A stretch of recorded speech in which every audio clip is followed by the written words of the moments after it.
everybody on the platform. Good morning, honorable members, or support staff, members of the media, fellow South Africans.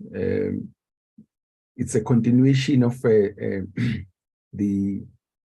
finalization of the two bills that are in front of the Standing Committee on Appropriations. We are dealing with both the 2023 Appropriation Bill and 2023 Eskom Debt Relief Bill. We've had engagements before with National Treasury and with the Financial and Fiscal Commission. Now we are having an opportunity to engage with the Parliamentary Budget Office on both bills to get their take, and that will allow the honorable members of the committee to interact, raise questions, comment on the two bills. Dr. Janchis and your team, you are most welcome today, and we always look forward to the engagement with PBO. Darren, before we proceed, can I check whether we do have any apologies? No, Chairperson, didn't receive any apologies for today's meeting. We don't have apologies for today's meeting. No, Chair. Yeah, thank you. I think we can go straight to the presentations by the Parliamentary Budget Office on the two bills that I've spoken about. Dr. Chanchis, I was listening when you were talking to Darren. You were very clear, and I hope you are not going to move from that geographical space you are in. Thank you very much. You are most welcome. And you do have 1 hour maximum.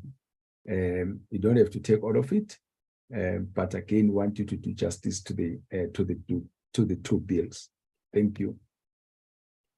Good morning, Chairperson. Good morning, honorable members. Thank you so much for the opportunity. Thank you so much, Chair. I would really appreciate it. Dr. Janchis, you said you had two things that you were using. Yes. You said you had two gadgets. Use the one that you were using when you were talking to. The one now we are using, it's challenged. You know, when you were testing with Darren, you were very clear. All right. Am I clear now, Chair? There you go. Thank you very much. Can you loud and clear? Thank you so much for the opportunity, Chair. And I think it's very embarrassing. I always have to deal with the gadget issue. I've asked ICT to support us, but we will sort it out really. Thanks so much, and good morning to members and colleagues in the platform. And we really appreciate this opportunity, Chair, to give our inputs in this regard. We really value the support we give in the committee. I think I'm with the team in the platform, Chair. Thank you. We're going to ask an hour. We'll definitely love to have an hour. Just below an hour, we'll finish our presentation. Just to let members, we've made additional notes on the slides towards the end, specifically around Eskom and implications thereof. So you'll realize your presentation, you send this today, might have additional, but you can send this later on. Thank you so much. Next slide. I think Busi is moving the slides for us. Somebody's moving the slides for us. Next slide, colleagues. So this is an outline. All right. Okay, it's moving faster. So really the presentation focused on the bill itself, and also the Appropriations bill, but also try to give some context of the macroeconomic conditions since the budget was done, and also zoom into some of the risks and identify some of the key issues for the committee to take them into account when looking at the Eskom debt relief bill in particular, but also within the whole bills. Next slide, please. I think I'll give to Mr. Molloy to take us through the macroeconomic conditions. I'll come in later on, Chair, towards the end. Team, just go on. The first one must come in, the next one must come in, and then we'll give to the Chair once I'm done with the summaries thereof. Tsepo, thank you so much, Chair.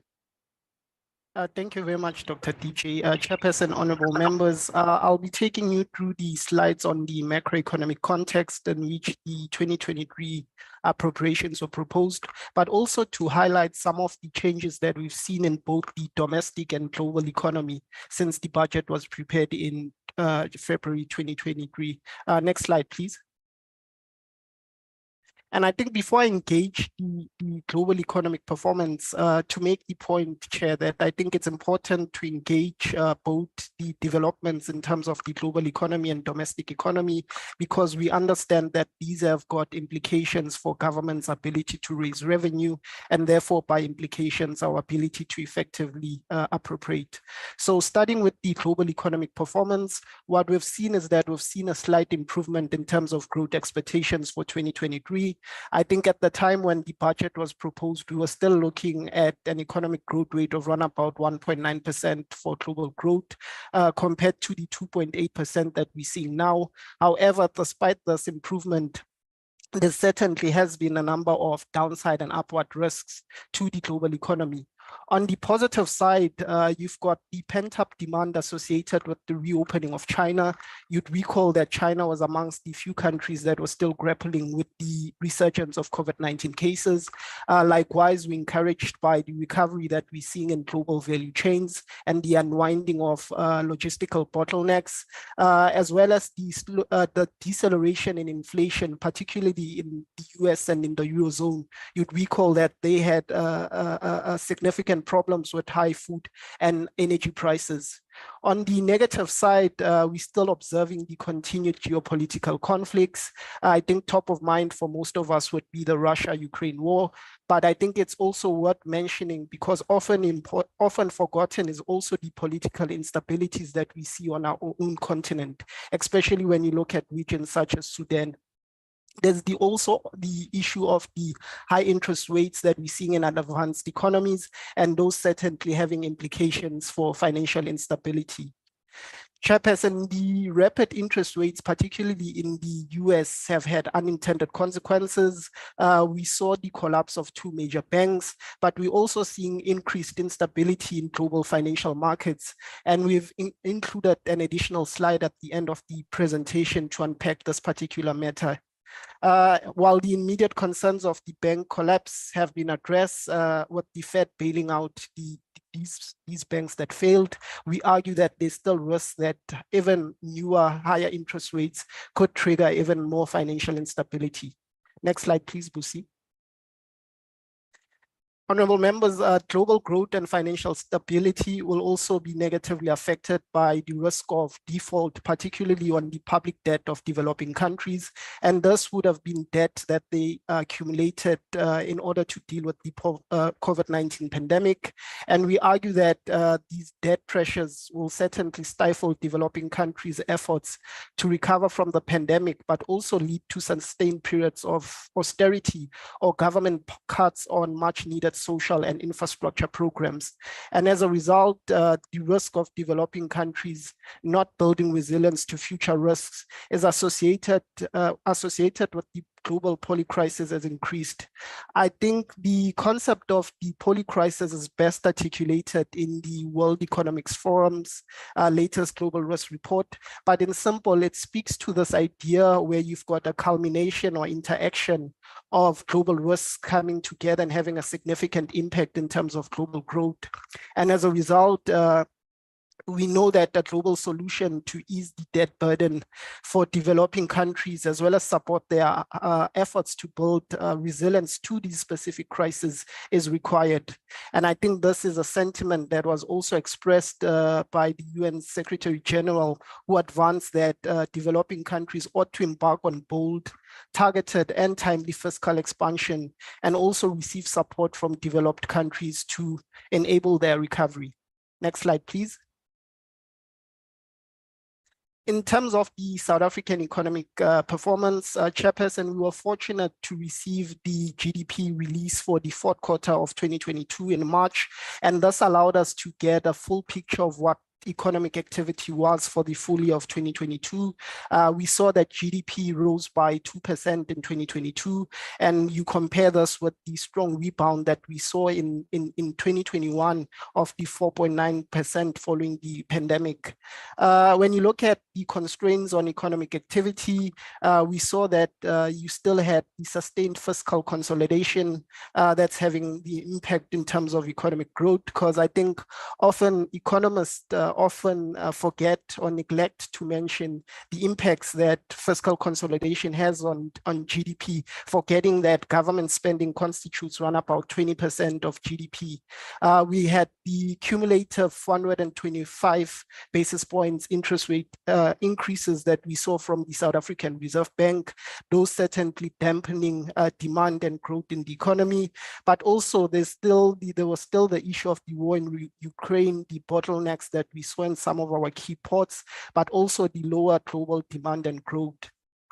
Honorable members, following the 1.3% GDP decline that we saw in the fourth quarter, we now know that the level of real GDP dipped below to pre-pandemic levels, and that's expressed on the graph on your right with the yellow-orange line. You see that GDP dipping back to pre-pandemic levels. Then when you look at the sectoral point of view, or perhaps before I engage the sectoral, to explain the graphs that you see in front of you, honorable members, this is just GDP that we've split based on the production side of the economy or the sectoral side. And the graph on the right just shows GDP when you look at it on the expenditure side. And what we're seeing that in terms of from a sectoral point of view, except for agriculture and finance, which is the red and green line, we do see that all other sectors of the South African economy remain below pre-pandemic levels. While on the expenditure side, while we still noted the 4.7% increase in gross fixed capital formation in 2022, it's worth noting that fixed investment remains 7.2% below pre-pandemic levels. Next slide, please. In terms of the labor market, the graph on your left just shows you the long-term trend in terms of South Africa's unemployment rates. We know that this has been on an upward trajectory, and the latest unemployment statistics speak to a 3.7% unemployment rate. The graph on your, rather the table on your right shows you the changes in employment since the onset of the pandemic. And what we're trying to show here is what are some of the jobs that have been lost or gained since the onset of the pandemic. And as you can see on the table, that a total of 217,000 formal and informal jobs have been lost between 2019 Q4 and 2022 Q4. And when you look at it from a sectoral point of view, we do see that it's only mining, trade, and the utility sectors that have fully recovered the jobs that were lost during the pandemic. While in contrast, you've got sectors such as construction and private households that continue to shed the most amount of jobs. Honorable members, I think we all know that unemployment has got a face in South Africa, and we do continue to note the age and gender disparities that persist in South Africa's labor market. And this is evident in the unemployment rates of the youth and of females in this country, sitting respectively at 61% and 47%. And this is higher than the national average of 34.5%. Next slide, please, Busi. Chairperson, we were also fortunate to also receive a couple more data releases, specifically around the current account, which we saw in the fourth quarter slipping into a deficit. I think it's worth mentioning that oftentimes that people often think that our deficit is driven by the dynamics that we see in trade balance. But I think the latest results show us that the current account remains largely impacted by net financial transfers, and these would relate, Chairperson, to the payment of dividends that's paid to foreign shareholders. It speaks to the financial outflows that we see in the South African economy and the profits that leave the South African economy, and we've observed these trends over the past 2 decades. Then in terms of the cost of borrowing, and that's in relation to government's 10-year government bond yield, we saw much of it increasing throughout 2022 and remains relatively high in 2023, simply driven by the high interest rates that we're seeing in advanced economies. We do know that often when advanced economies increase interest rates, these often trigger capital outflows from emerging market economies such as South Africa. And when you look at our headline inflation rate, that also remains quite high at more of a decade high, of 6.9% in 2022. And I think yesterday we saw the March CPI print coming out at 7.1%, largely driven by higher transport and food prices, which continue to be impacted by the war in Ukraine, the supply chain disruptions, the higher oil prices, but most importantly, the profiteering by large firms. I think in the South African case, one can even argue that the inflationary pressures may also be due to corporations simply passing on the cost of load shedding to consumers. Chairperson, as the PBO, we've argued before that an important strategy to kickstart growth, particularly in the face of a cost of living crisis, is to build household resilience. And you do so by fiscal expansion through spending on services, on grants, on infrastructure investment. And we say so because we understand the direct impact of such spending on boosting aggregate demand and growth. Next slide, please, Busi. Finally, Chair, in terms of South Africa's global, sorry, Chair, I think someone is unmuted. Oh, thank you very much. Finally, in terms of the South African growth outlook, Chairperson, the table in front of you just shows National Treasury's GDP growth forecasts, and we compare these with other forecast institutions. And as you can see, I think National Treasury is the most optimistic compared to other forecasters, because what we've seen is that since the tabling of the 2023 appropriation bill, certainly GDP growth has been adjusted downwards due to several constraints.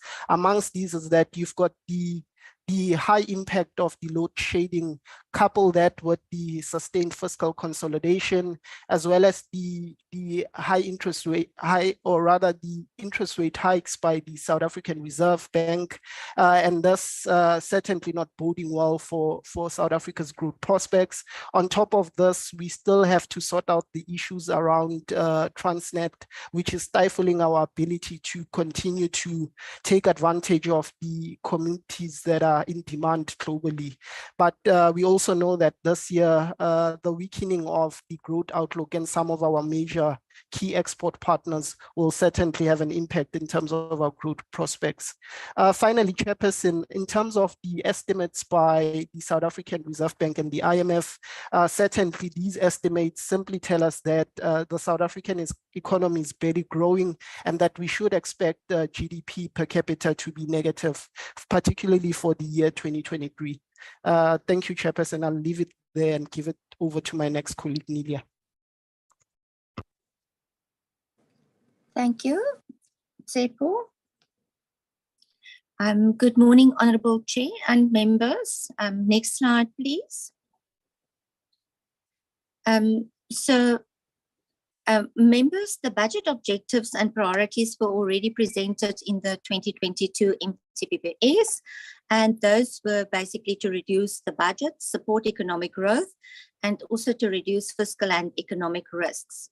The pursuit of higher growth in the 2023 budget remains anchored on three pillars, basically to create a conducive environment for savings, investment and growth, to implement growth-enhancing reforms in key sectors, and also to strengthen the capacity of the state to deliver quality services, invest in infrastructure, and fight crime and corruption.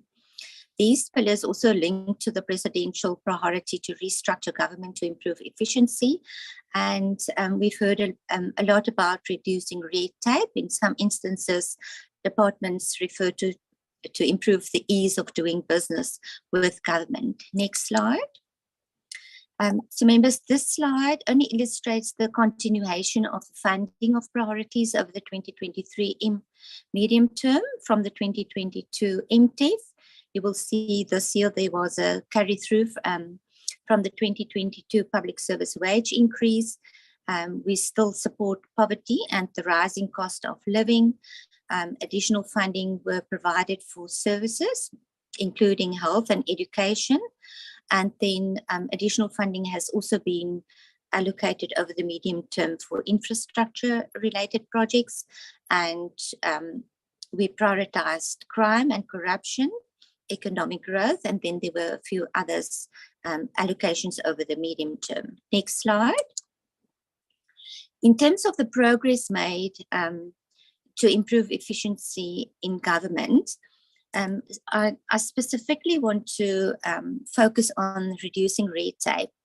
In the 2019 to 2024 medium-term strategic framework, it was mentioned. It was mentioned during SONA, the 2022 annual performance plan of the Department of Trade and Industry and Competition focus on the reduction of red tape, but also the Department of Small Business Development actually has got the mandate to lead this project of government or priority of government.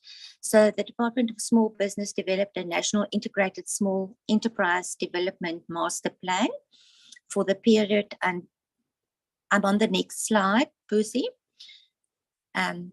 So the Department of Small Business actually developed this master plan to reform policy, laws and regulations to enable SMME growth and efficient governance, which implies red tape reduction. And it also established a red tape reduction task team through this master plan. But basically, just to report on the progress, from a list of almost 100 potential red tape issues government agreed to proceed with, only 3 actually were prioritized and on which they actually focused. Next slide.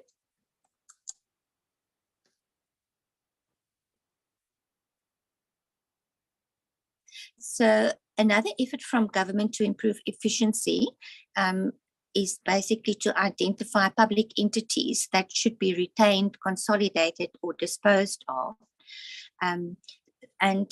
Subsequent to the recommendation of Presidential Review Committee report in 2012, President Cyril Ramaphosa established a Presidential State-Owned Enterprise Council in 2020 to support the repositioning of state-owned enterprises. And this also includes public entities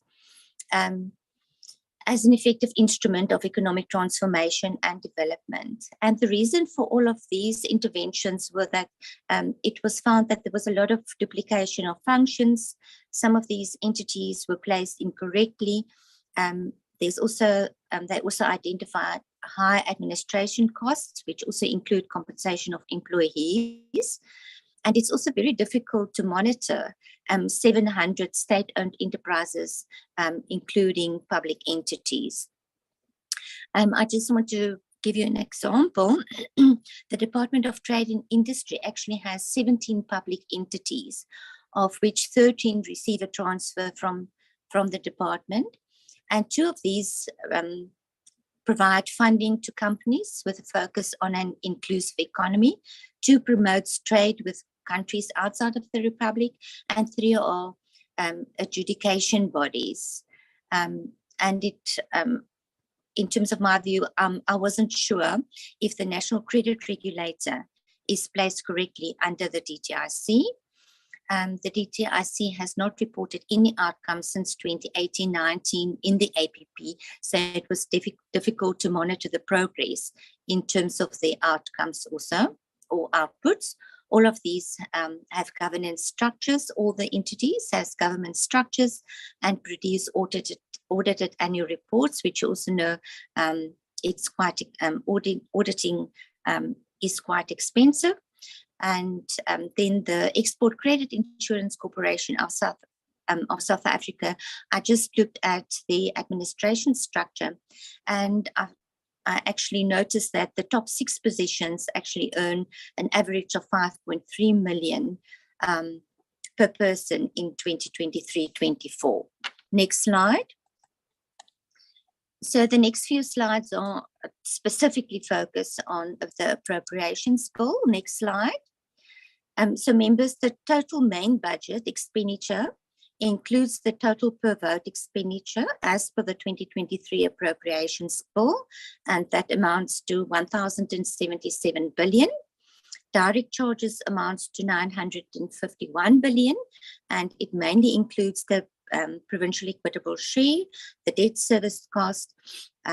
So the total that needs to be appropriated by the committee is 2,028 billion. And all of these numbers are reflected in the table below. Next slide. Members, we just included this slide to basically to show the growth over the period from 2016-17, but also to note this is nominal values, and just to show you how we got to the current baseline in terms of the appropriations in 2023 and over the medium term. Next slide. So this table in the green column is basically also a reflection of the previous graph that I just showed to show you the growth rates since 2016-17. The column, the third column shows the change in allocations since the 2022-23 revised estimates. Just to note, the increase in corporate governance, it's quite a large increase, but over the previous period since 2016, the growth was 8.3%, and allocations in terms of corporate governance is still growing over the medium term by 7.6%. Another example, it's not totally the same, but higher education previously increased by 12.3% over the previous period and is estimated to grow by 4.6% over the medium term. Social development, we experience high increases over the previous period of 8.6%, and it's actually reducing to 2.2% over the medium term, and that is just because the SRD grant is not allocated currently for the 2 outer years. The next slide. The slide is just a continuation of the previous, just to reflect all the departments or all the national votes. In terms of military veterans, just to focus on that, in the previous period, there was growth of 8.5%, but it's growing by 16.5% over the medium term. Transport, there was a slower growth over the previous period of 5%, and is actually still reducing over the medium term. But that can also be as a result of once-off payments. Water and sanitation, previous growth 5.2%, but it's estimated that growth in that sector will increase by 15.8% over the medium term. Next slide. So the total appropriations of the 7 votes that include funding from direct charges, the presidency salaries of the president and the deputy president is actually a direct charge. So the number that will reflect in the appropriation bill is 617 million, but if you include the direct charge, the total appropriation will be 625, or the total expenditure of the presidency will be 625 million.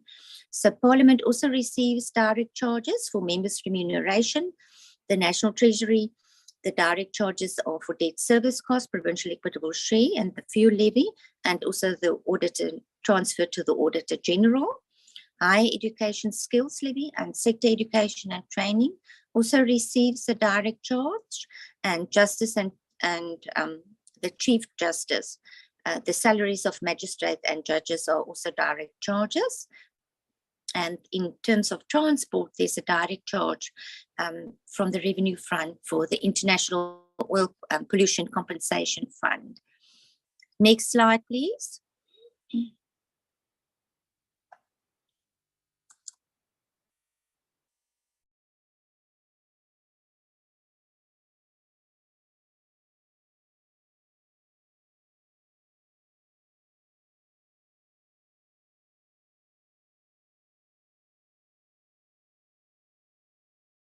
Nearly, are still there?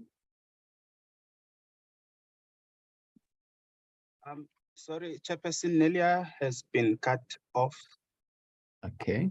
Can anybody continue with Nelia's or give you a minute or two? Yes, thank you so much, colleagues. Mapula, please continue with when Nelia stops. Thank you so much. We do apologize about that, Chair. Okay.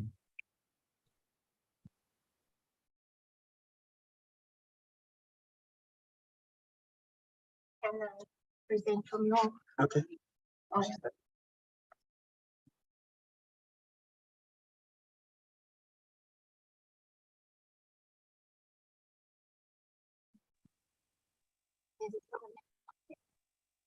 Colleagues, are we doing okay, Nelia? I'm here. I'm presenting now from Yes, the continue. potatoes. Yes. Yeah, I can just take members through this table. Yep. And then, yeah, thanks. Okay, so the payment for financial assets not included in the table amounts to 1.97 billion on the National Treasury budget. But we also just reflect this to indicate to members which are the cost drivers of departments. So you'll see in terms of compensation, it's in Parliament, compensation is definitely a cost driver. And this year, additional funding has been added for the refurbishment of Parliament in terms of the payment of capital assets. And corporate governance, there's a huge transfer. It's definitely the cost driver of this vote. And that is basically includes the equitable share to local government. Next slide, please. Members, this is just also a continuation of the previous table. The proportion spend and in total, the proportions that we spend of total appropriations per vote on a national level, compensation of employees amounts to 17%, goods and services 7.7%, and transfers and subsidies of expenditure estimates by vote amounts to 69%. Next slide.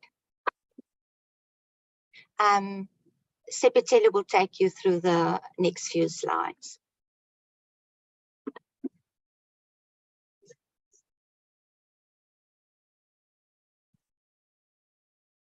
Good morning, Honorable Chairperson and members. I'll be taking you through presenting the possible risks to the Appropriation 2023. Next slide, Busi. One of the areas that we have identified as the possible risk in Appropriation 2023 is the spending pressure that may emanate from the compensation of employees within the national department. When we look into the last column of this table, the annual average expenditure for personnel, it's growing by minus 1.8% and 11.5% from 2019-2020 and 25-2026. Several departments show a reduction in the allocation between the 2022-23 revised estimate and the 2023-24 estimate. This is... Petelo, just clarify, when you say it's growing by minus, just explain to the members what do you mean it's growing by minus, because it can't grow by minus. Minus means it's reducing. Just explain that to the members. Thank you so much.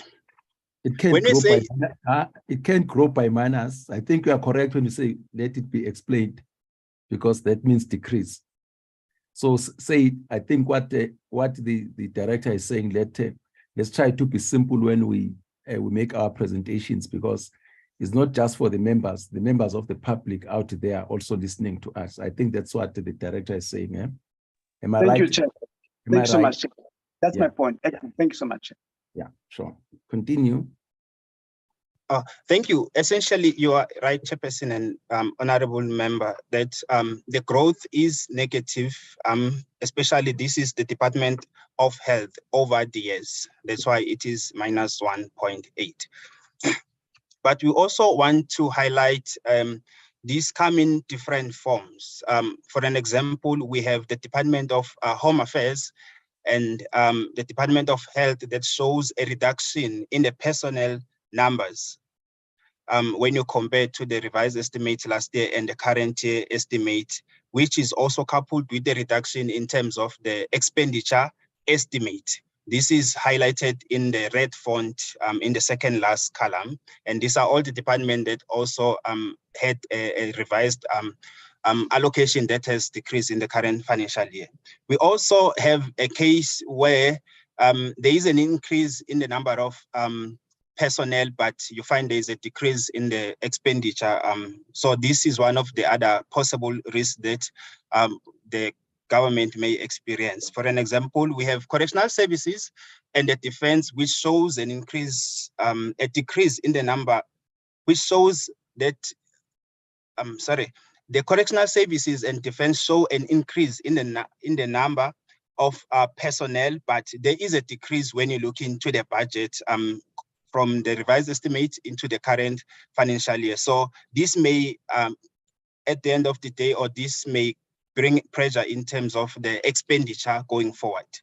We also have a case where police department shows an increase of about 5,000 police trainees, but when you look into the budget, it shows a reduction. So this we're highlighting because when we look into the second column, the main budget and the revised estimate, we see that there was a revised adjustment upward in the MTPPS, and this may also be the case come MTPPS, that they may need to pay a revision of the expenditure budget upward, because if we look into the total allocation, it means it has went down by over 3.5 billion. But when you look into the overall personnel in this national department, the difference is that it's just less by 100 personnel in this current financial year as opposed to the previous financial year. Next slide, Busi. Chairperson, this is showing the contingency liabilities, which is currently at over 1 trillion or 16% of the GDP, and is projected to decrease to just above 900 billion in the 2025-2026 financial year. And this reduction is expected primarily due to the government debt relief to Eskom and the related arrangement that is put in place over the next 3 years. However, Chairperson, many SOEs are still unable to adequately fund their operations and the debt obligation that they have, and are even less to make optimal investment in the infrastructure. So it becomes critical that government continues to monitor and to update the contingency liabilities, because we know the risk that it has should these contingency liabilities materialize. It will put pressure in public finances, it will divert resources away from the spending priorities, and it will also harm the sustainability of the public finances. Next slide. So guarantees to the state own enterprises, including that of the Road Accident Fund, account for about 88% of the total contingency liabilities. In the previous year, this was about 90%. And when we look into the Road Accident Fund guarantees, which falls under the other contingency liabilities, it's set to increase to 371 billion in the year 2025-2026. And this guarantee was 99 billion in the year 2015-2016. So there has been a significant increase in this contingency liability of the Road Accident Fund. However, Chairperson, the risk from the IPPs present a low risk, and the exposure is also expected to decrease from 187 in the 2022-23 to 134 billion in the 25-26 financial year. And also the contingency liability from the PPPs arises mainly from the early termination of contract, and its exposure is expected to decline from 7.1 billion in the 2022-23 to 2.9 billion in 25-26. This will be shown in the table in the next slide. But it becomes more important that an improved management of the state-owned enterprises, so that we have these entities running a profitability and be able to self-sustain as they are listed in Schedule 2. This is one thing that the government should also prioritize to work toward achieving. Next slide, please. This slide, it just shows the contingency liability and the historical bailout to the state-owned entities.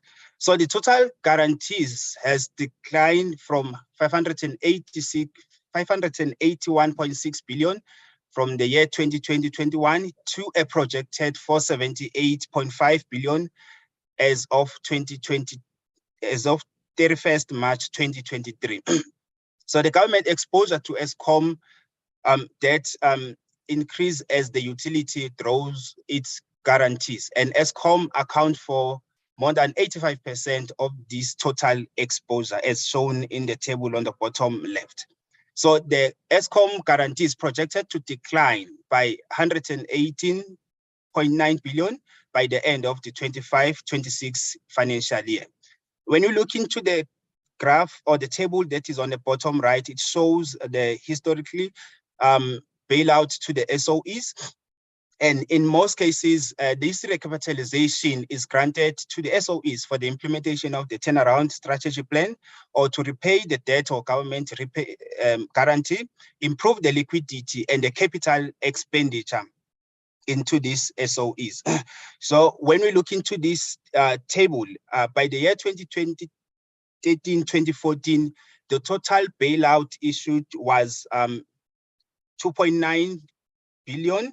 But when we look into the current financial year or the previous year, the 2022-23, it is more than 330 billion, the recapitalization that has been given to the state-owned enterprises. This is an accumulative number. And when you look into the last column there, it shows that the largest entity to receive this bailout is Eskom, which accounts for more than 55% of the total recapitalization that has been given to these state-owned enterprises. So it becomes important that a proper monitoring system is put in place so that these entities will yield the positive result, and also a follow-up in terms of the usefulness of this recapitalization so that we can be able to curb the inefficiencies and be able to also ascertain the usefulness of this recapitalization to the SOEs, and that it doesn't happen again. Next slide, please. I will hand over to Seraj to take on the Eskom debt relief. Thank you so much. Okay. Slide, please. We're going to be dealing with the Eskom Debt Relief Act 2023 with the following slide. With the Act, the National Treasury has indicated that the current approach of providing 230 billion over 10 years does not sufficiently address Eskom's underlying solvency or liquidity challenges. This 230 billion over 10 years was announced in the 2019 budget speech. So the goal of the Act, including 254 billion in debt relief and conditions for conversion of the loan into equity, is to support security of electricity supply according to National Treasury and the appendix in the budget review on the Act. This increased debt relief is expected to strengthen Eskom's balance sheet so that it can both restructure and undertake required investment and maintenance.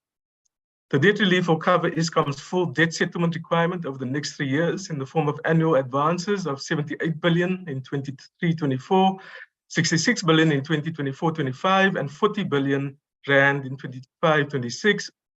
And the government will also directly assume up to 70 billion rand of Eskom's loan portfolio in 25-26. Sorry. Next slide. The debt relief will be financed through the 66 billion medium-term expenditure framework baseline provision announced in the 2019 budget and 118 billion in additional borrowing over the medium-term expenditure framework period. Some of the entities' considerations for providing this new debt relief to Eskom is that Eskom's internally generated cash flows are insufficient to service its debt.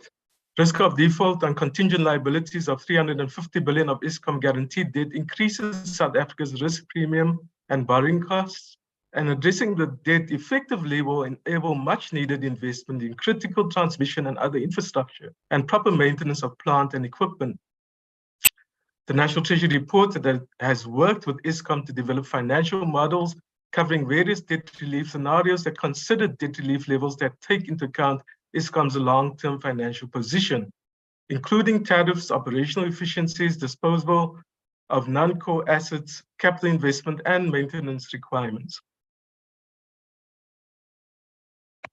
According to the National Treasury, the modeling exercise included an assessment of financial benchmarks that would enable Eskom to operate sustainably without continued transfers from the national budget. Next slide, please. Now, the debt relief is provided in the form of 3 interest-free subordinated loans that are provided to Eskom annually when its interest and redemption payments are due. The Act has arrangements that allow the Minister of Finance or an employee of the National Treasury delegated by the Minister of Finance the ability to discipline Eskom to ensure compliance with the conditions attached to the debt relief. Eskom would be allowed to repay this debt not in cash, but with newly issued shares if the Minister of Finance is satisfied that Eskom has complied with the conditions. The Eskom Conversion Act of 2001 converted Eskom into a public company with its entire share capital owned by the state. Any new shares issued by Eskom and dividends paid to government as part of the debt relief will be added to this current stock of Eskom shares owned by the state. This conversion of government loans to equity has also occurred in 2014 when the government approved converting equity to equity the government's 60 billion subordinated loan approved by Parliament in 2008 to support Eskom's capital expenditure program at that time.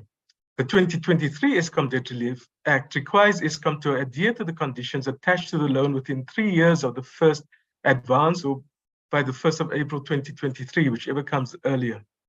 The National Treasury, the Department of Public Enterprises, and Eskom are required to hold quarterly meetings to discuss Eskom's progress with achieving the conditions. And if Eskom is found to be in breach, then Eskom will have to repay the loan amount for that quarter into the National Revenue Fund at market rates. So this is the disciplining mechanism that the Minister of Finance has. If Eskom has to repay the loan in cash for a certain quarter, the government will meet Eskom before the repayment of the loan is due to see if the non-compliance can be rectified. The National Treasury stated that it will publish further terms and conditions of the loan by the end of March 2023. Next slide, please. I'm not going to go through all the conditions. I know Eskom is the National Treasury presented these to the committee, and it's in the appendix to the budget review. I'll just state the ones that are in bold. Eskom's capital expenditure is restricted to transmission and distribution. Eskom may not use proceeds from the sale of non-core assets for capital and operating needs. No new borrowing will be allowed unless there's permission granted by the Minister of Finance. So this is for that 3-year period of the loan and the Act. Eskom's guarantee framework agreement for the 350 billion facility will reduce in line with the National Treasury recommendations. Positive equity balances in Eskom's derivatives contracts cannot be used to structure new debt or loan agreements, and the debt relief can only be used to settle debt and interest payments. Eskom may not implement remuneration adjustments that negatively affect its overall financial position and sustainability. Next slide, please. Now, we raise, as a PBO, concerns about the Eskom Debt Relief Act. In Appendix W3 of the 2023 budget review, the National Treasury states that it recognizes that debt relief alone will not return the utility to financial sustainability. According to the National Treasury, a key assumption considered in the debt relief determination is the implementation of the recent tariff increase approved by the regulator. That's 18.7% in 2023-24 and 12.5 or 12.7% in 2024-25. Without these increases, the debt relief arrangement is not sustainable.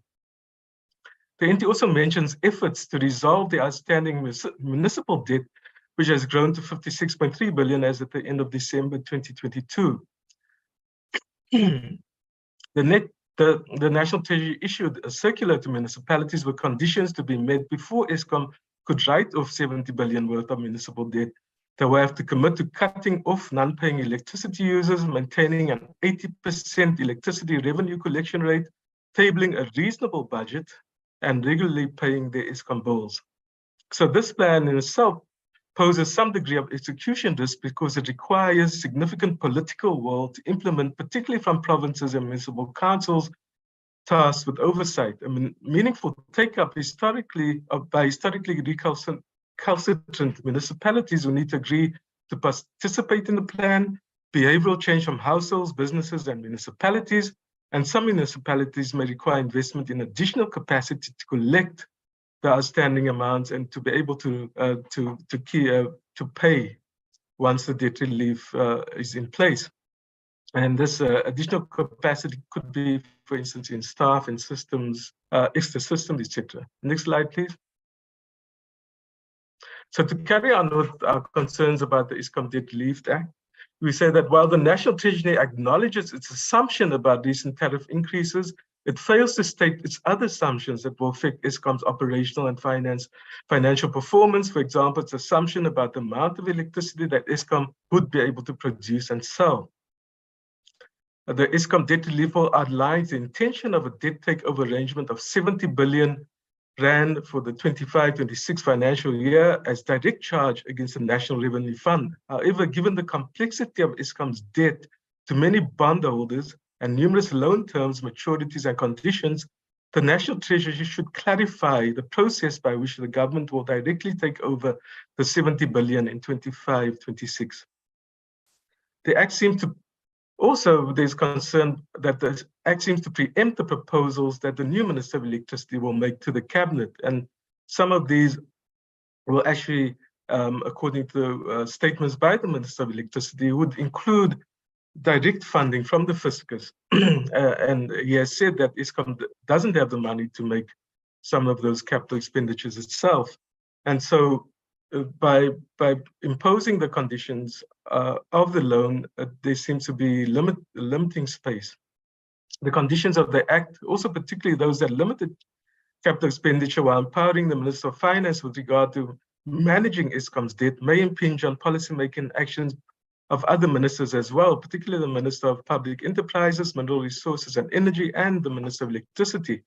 A general concern is that this debt relief, while needed to avoid debt defaults by Eskom, is being implemented in the absence of a larger government vision and plan, not only for the future of Eskom, but the South African electricity industry as a whole. Next slide, please. So if I can't go through the slide and the table in detail, but with regard to Eskom's financial statements, we see that there has been increased generation capacity since 2008, but obviously this hasn't been enough, but also the age of the fleet has meant that the availability from the older parts of Eskom's generation fleet have declined, and it's probably around on average 50% for most of the older power stations. Eskom has not been able to secure sufficient resources to cover their operating, maintenance, debt service costs, and investment over the last 2 decades. So this has been a long-standing problem that government hasn't directly got involved in through the budget of the fiscus, except after 2008, as I mentioned above. Eskom profitability has declined since 2008, when load shedding was first introduced. While revenue has increased for the entity, it experienced lower profit margin. The revenue increases have been a result of significant increases in the electricity price. And so consumers are bearing a lot of these costs, but it's important to note that household consumers, for instance, and smaller businesses would be more affected than, for instance, the intensive users of electricity and certain large-scale industrial users. In 2022, Eskom sold less electricity than it did in 2008. In 2008, Eskom made a profit of 377 million after tax. In 2022, the cost of 12.3. However, it should be kept in mind that the profit rate would be positive before depreciation and amortization of 32 billion on Medupi and Kusile. So we're seeing within the financial statements, we have to be careful when looking at Eskom in terms of its flows on the income statements and income and expenditure statements, and also to take into account the kind of expenses it wouldn't have had before Medupi and Kusile were bought. Next slide, please. So we thought we'd just raise a few lessons. There are many more, but for the sake of brevity, we see that lessons from government support of Eskom's debt and relief. We say one is that solutions that involve inadequate financial transfers from the fiscus lead to larger problems and larger bailouts in the future. And we are concerned that this also applies to issues like provision of water, especially where we've got droughts and all the infrastructure, but also to many other state-owned corporations. Fiscal consolidation and chasing budgets when there are huge finance requirements for infrastructure and social security are unrealistic fiscal policies. It's important to note that recapitalizations were granted for the implementation of turnaround plans to repay debt and guarantees, improve liquidity, and for capital expenditure. At the same time, Eskom has had to make substantial new investments while facing large in primary energy and other costs. And the actions are required from the government to prevent mismanagement and corruption in SOEs from causing economy-wide damage. Now, just a quick note on the slide below, it shows Eskom's annual debt stock. So basically the debt growth is cumulative, taking into account interest and capital payments. But as we can see, a huge amount from 2009 to 2020, and then we see some declines, but it's also to we include the recapitalizations in the year that it happened, and these are flow estimates, not stocks, but we can see the amounts that these have been relative to Eskom's size of debt, and think about the impact it would have had on Eskom's size of debt. Next slide, please. Thank you so much, colleagues. Thank you so much, colleagues. Chair and members, we're noting that global forecast shows slight improvement, good expectation than during the earlier. However, there are still concerns of uncertainties over the global economy. Since the budget was presented, GDP growth has been downwards revised in our context due to some of these constraints. Estimates by Monetary Authority and IMF for the 2023 indicate that the economy is barely growing over the next year or so. 2023 budget remains anchored on the three pillars, which all link to the presidential priority structuring government to improve efficiency. The total vote, the total allocation per vote amount to 1 billion there. We note that, and we also highlight some of the direct charges of the budget. Total to be appropriated is basically in total is 2 billion, taking into direct charges and the votes there as well. Contingent liability remains risks to the 23 allocations, and we really want to emphasize that in this regard. The goal of the Eskom debt relief is to provide for the amount relief, 254 billion relief, and the conditions are set out to lead to the equity as a conversion of that relief. Debt relief will cover Eskom's full debt settlement requirements and over the next MTF. I said earlier on, Chair, we've added some of the notes. I think I'll just quickly go through some of the notes, particularly look at the development that's taking place. Next slides. I think one of the concerns raised, the different ministers responsible for electricity, energy, should always make joint statements, public statements, or count Parliament jointly with regards to short-term, mid-term plans. Now that the cabinet has heard the Minister of Electricity's presentation in regards to the plans. In this way, the perceptions of mixed messages can be avoided, as this can cause confusion, and the Minister of Finance approach with regards to Eskom's finances also seem to be at odds with some of the functional ministries are saying about the Eskom. The Minister of Electricity is correct that the problems of Eskom's go beyond the Eskom's finances, that they have major implications for our economy as a whole. Therefore, the Eskom Relief Act, which is focused on putting Eskom on the better fiscal position, financial position over the next year, is important. However, may be insufficient given the time that we're living in, given the circumstances that we're living in this economy.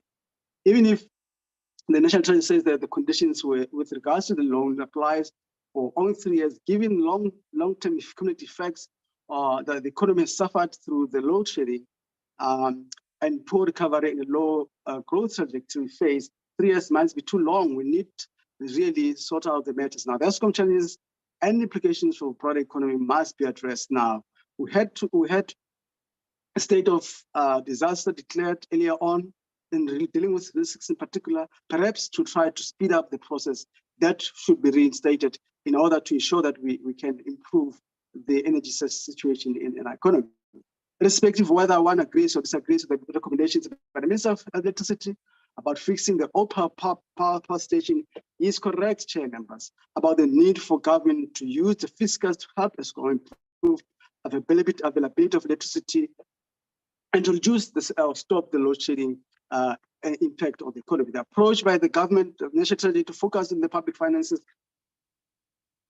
on finance or the Eskom's finance while trying to maintain fiscal consolidation stance and achieving budget surpluses over the medium term puts the whole economy at risk, which is already forecasted to be further risk in this regard. And the last point is really to try to take into account the cost of economy of the higher stages of load shedding is made worse by cumulative interest rates hikes we've seen in recent times by the Monetary Authority and possibly future economic risks, as these are contractionary in nature. It means that now we have a combined effect of the lack of energy sustainability in the economy and really unsupportive macroeconomic interventions in this regard.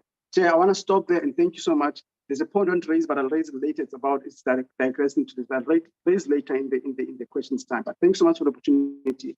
We'd love to take the comments with the members. Thank you so much. Thanks, colleagues. Thank you, Doc, and your team for the presentation on both the 2023 Appropriation Bill and the 2023 Eskom Debt Relief Bill. All members, you know it's our turn now. You know how we do it. Can I have indications of the oral members who would like to say something about or ask questions about the bill? So you know how we do it. Mlenzana, Lenzana. I want to jump first this time, Chair, before I mess up. Okay. Tobias, Chair. Honorable Tobias. Yes, honorable members. Matafa. Honorable Matafa. Sheikh Imam, Chair. I see Honorable Tlangwini here. Honorable Sheikh Imam. Any other honorable member? Kaiso. Honorable Kaiso. How are you, Honorable Kaiso? Any other honorable member? Okay, you know, I sometimes limit you to the number, the minutes that you can speak, but I'm being liberal these days. I know you can constrain yourselves, but without again compromising the quality of the things that you want to say. Let me start with Honorable Lenzana. Honorable Lenzana, please start. Yes, good morning, Chairperson, and good morning to Dr. Janches and the team. You can see, Chairperson, now today I am even able to show my video. Hi, Ndiakubona, Honorable Lenzana. Yes, at least I'm fine today. Chairperson, let me welcome this presentation by Dr. Janches and team.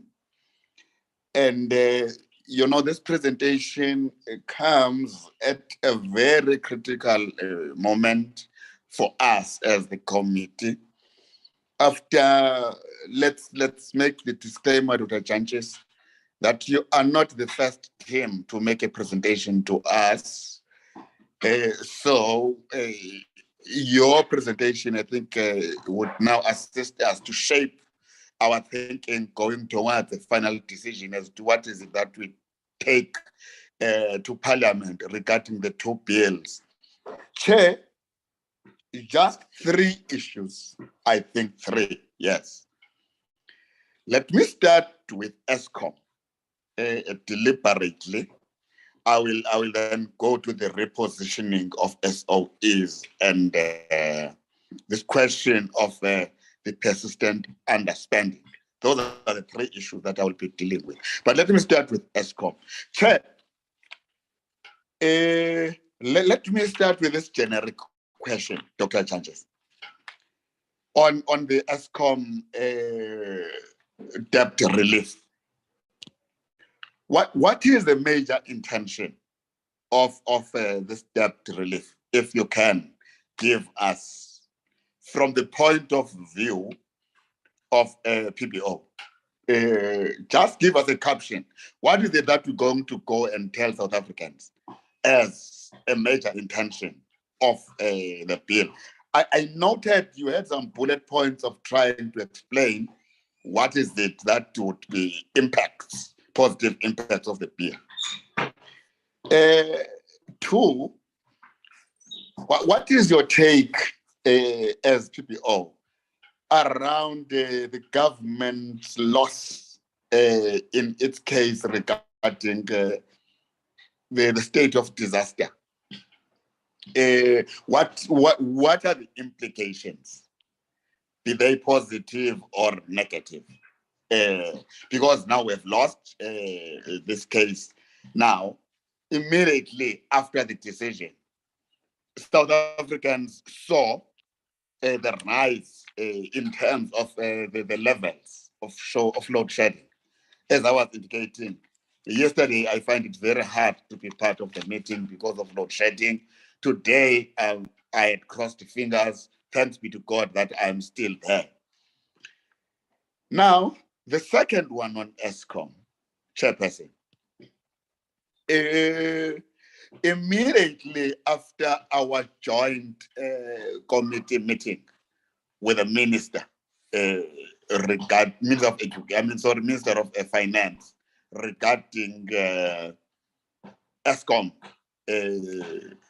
Gazette, if I remember well, I don't remember the dates, but Eskom invited public comment on the proposed exemption, and the period for written technical comments was given from 11 April 2021 to 21 April 2023. Sorry, 11 April 2023 to 21 April 2023. Now, Dr. Janjes, from 11 April to 21st April, requiring technical comments from the public. Is this a reliable time frame? Two, how huge was the publicity of the invite? Did it manage to reach all and sundry, down to your rural masses? Because load shedding is affecting everybody. Three, perhaps this one should have been the last, Chair. Let me start with this one. Is there guaranteed transparency? And do you see Parliament allowed to play its oversight role when you're looking at the manner in which the Eskom issue is actually handled? And then the fourth question, which I dubbed three here, is this not malicious compliance? I know you, Dr. Chanches, from time immemorial, you will always shy away from this one. That's why I put it as the last. But please, just give us leads if you don't want to be blatant as to whether is this not malicious compliance or not. Now, let me come to the repositioning of SOEs. I hear your presentation around the repositioning of SOEs, but once more, would you allow me to try to rabble your feathers and provoke your thoughts as the PPO? What do you have in mind around the restructuring of SOEs? Don't you think reducing them would be assisting. For instance, historically, we had SAA, Transnet, and PRASA as one entity. And I'm raising this, Dr. Chanches, and the meeting because from our oversight that we had, we started with the PRASA and Transnet. We could pick up that some of the audit challenges experienced by PRASA are as a result of historical debts between them as PRASA and Transnet. So what it means then is that it's just a question of understanding between the two entities. Otherwise, that audit query would be done away with. But now they are sitting with the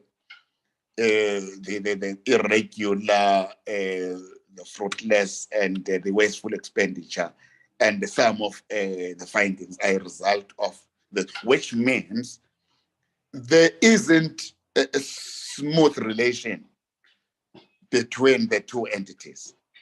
Hence, you would see the two entities taking each other to court. Now, why not pull back the three entities into one and take them to where they belong? For instance, Department of Transport. And if that happens with all others, would you still see the Department of Public Enterprises? I listened to you carefully speaking of the human resource expenditure and on. Wouldn't you be cutting on such if you do that? Then lastly, Chair, last night I listened to a talk show wherein Radio Umhlobo Wenene had invited Equal Education. And I listened to the listeners there from Umhlobo Wenene talking to Equal Education, and the sum total of what I listened to was apparently the Department of Education doesn't have reasons for understanding. It cannot justify as to why do you have so huge sums of money from the Eastern Cape taken back to the Treasury's kitty, particularly funds related to infrastructure development, when you have got such bad conditions in the Eastern Cape. Schools dilapidated, there are no toilets, there is this and that, but you see funds going back. What is your take around this? What is the panacea? Because at the end of the day, we want to see change in those schools. We want to see those schools better off than what they are. And there's money that we have to pump in, but the department is unable to use that money, hence it goes back. This also may be a thought-provoking question to the judges, but I'm throwing it to you. Thanks, Chairperson, for now. Thanks for your time. Okay, thank you. Honorable Tobias. Thank you very much, Chair, and thank you for the presentations. Chair, allow me to greet Siraj and Dumisan. Perhaps I was calling Doctor. I'm not used to calling him that. It's good to see you after a very, very long time. And I envy Comrade Mlenza, because the questions that you are posing today is the questions that we sharply used to pose about the performance of departments. Perhaps we need to sharpen our knives about demanding action. The same as the wage bill debate is an old and tired debate. PVO has always highlighted these issues, and perhaps it is the action that needs to be taken that we should be discussing. Chair, I just need one clarity. I just heard the lady who presented earlier saying the NCR has not been audited. I just want more clarity so that I can understand fully, because NCR is the most important organization that provides certification for companies that get huge amounts of money in state-owned companies. So I need to know why will it not allow its books to be audited so that we can zoom into it and then try to understand and demand more answers. That's the only question for now I have, Chair. Thank you very much.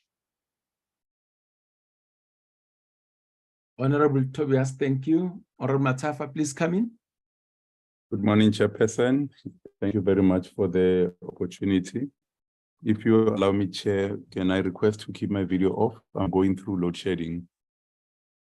Perfect. Proceed, Honorable Matafa. Thank you very much, Chair. Greetings, Dr. Janjis and the team. Thank you for the presentation that is made. And as always, when we have such processes, you are always in attendance and do contribute positively to our work. We really appreciate it. Chair, I just have a few questions. The first one is on broad economic performance. And I'm responding to the slide that was entitled South Africa's Economic Performance. It speaks about the 2022 economic activity.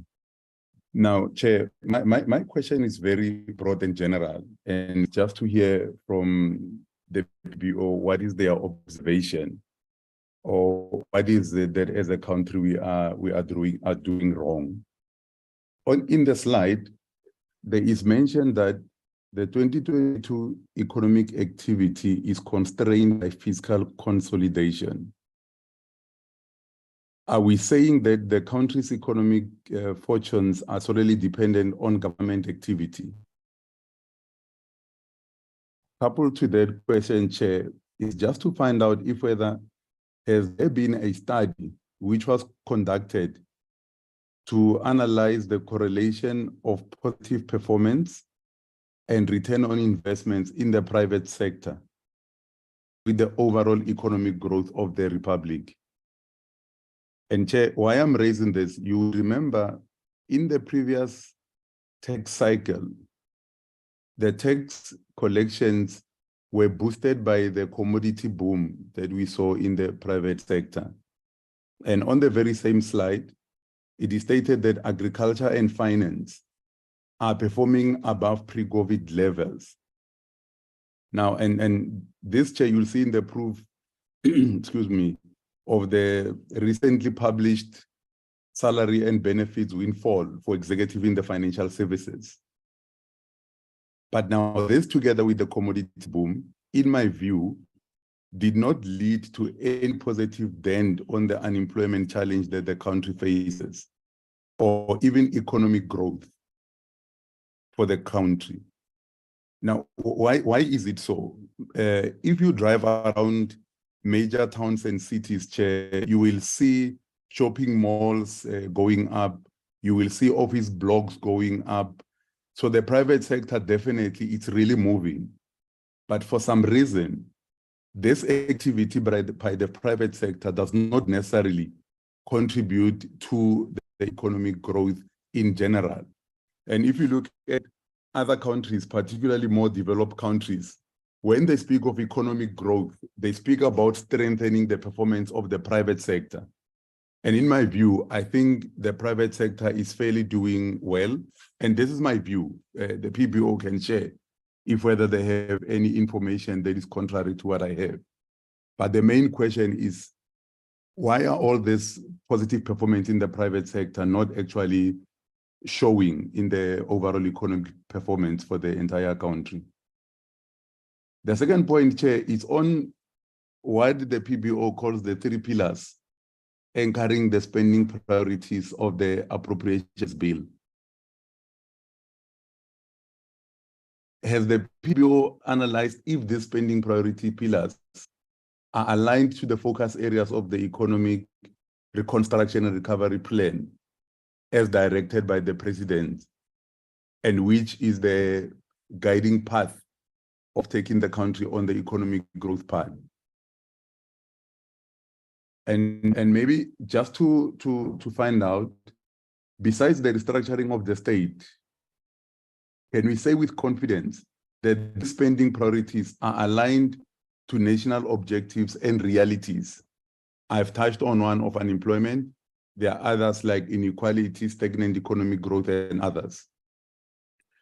Or are we just vacillating between budgetary concepts that support fiscal consolidation?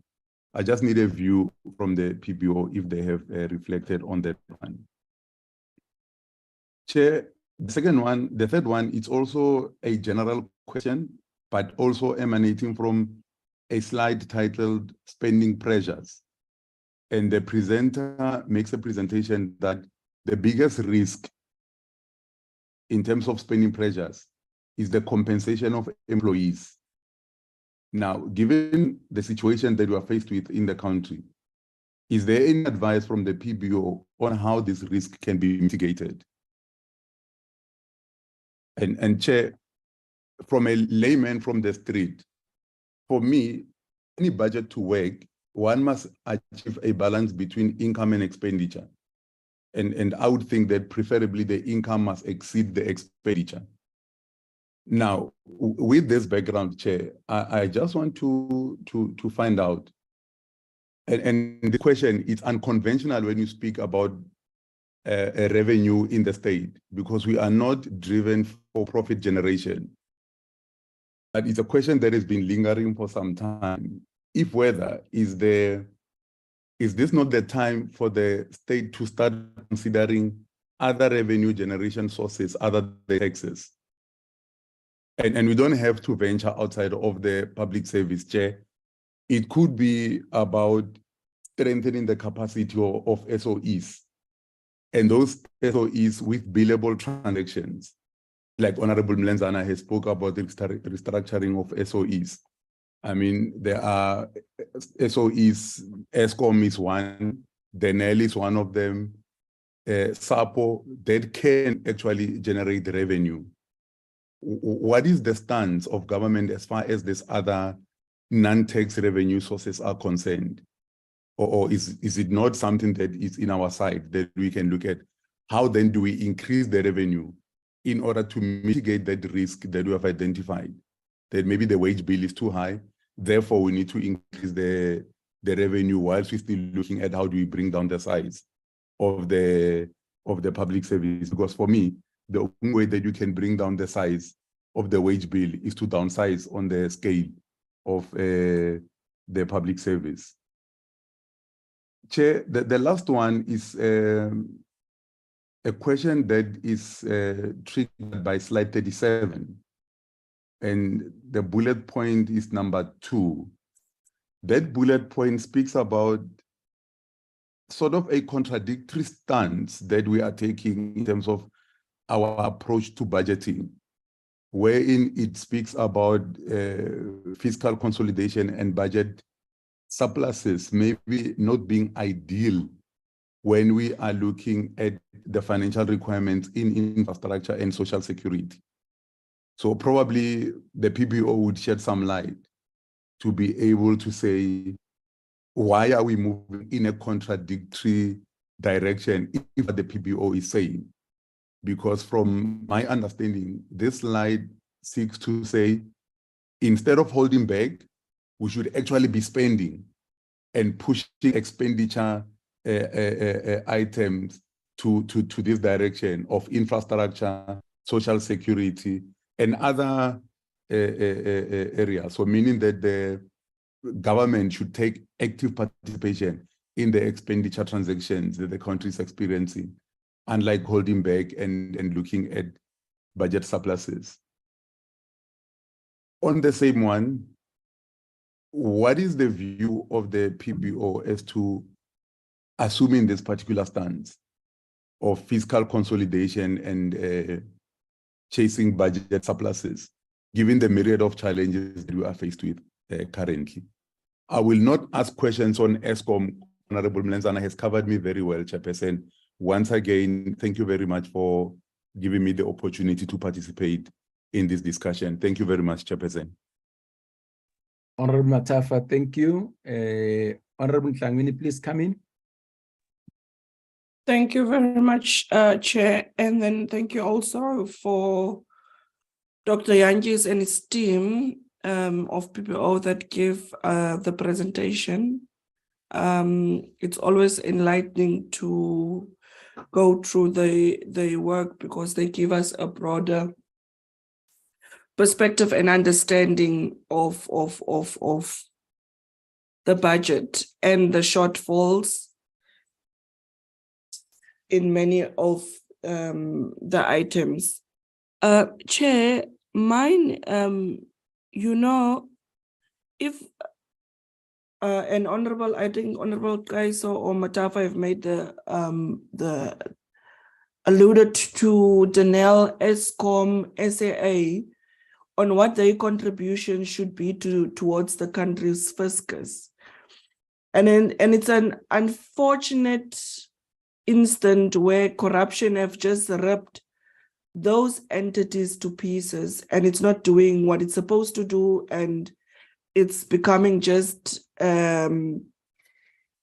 sort of bleeding through the wounds and taking from a government instead of giving back to what it's supposed to do. I just want to find out from Dr. Jantjies and his team, have they ever did some form of research pertaining, because we are giving a lot of money, Chair, to the president and the deputy president, and there's no committee overseeing that body in terms of a parliamentary committee. Have they done any, maybe perhaps research in other countries and see how does it work? Where do presidents account for the money that they are getting from National Treasury? I mean, they are having quite a huge budget, and to not account anywhere to the money that you are spending, it's sort of, for me, I think that we are doing a huge oversight injustice as the country pertaining to that vote. Because we all know the president are having also taking other responsibilities from other committees, like Eskom was some part in his office, SAA was some part in his office, and all of these other things that he's doing, and there's no committee overseeing and having an effective oversight over that vote. I think it's a great injustice that is being doing. So have you done any form of work in terms of that? What is the consequences of a president not having to account in terms of his budget vote? Thank you very much, Chair.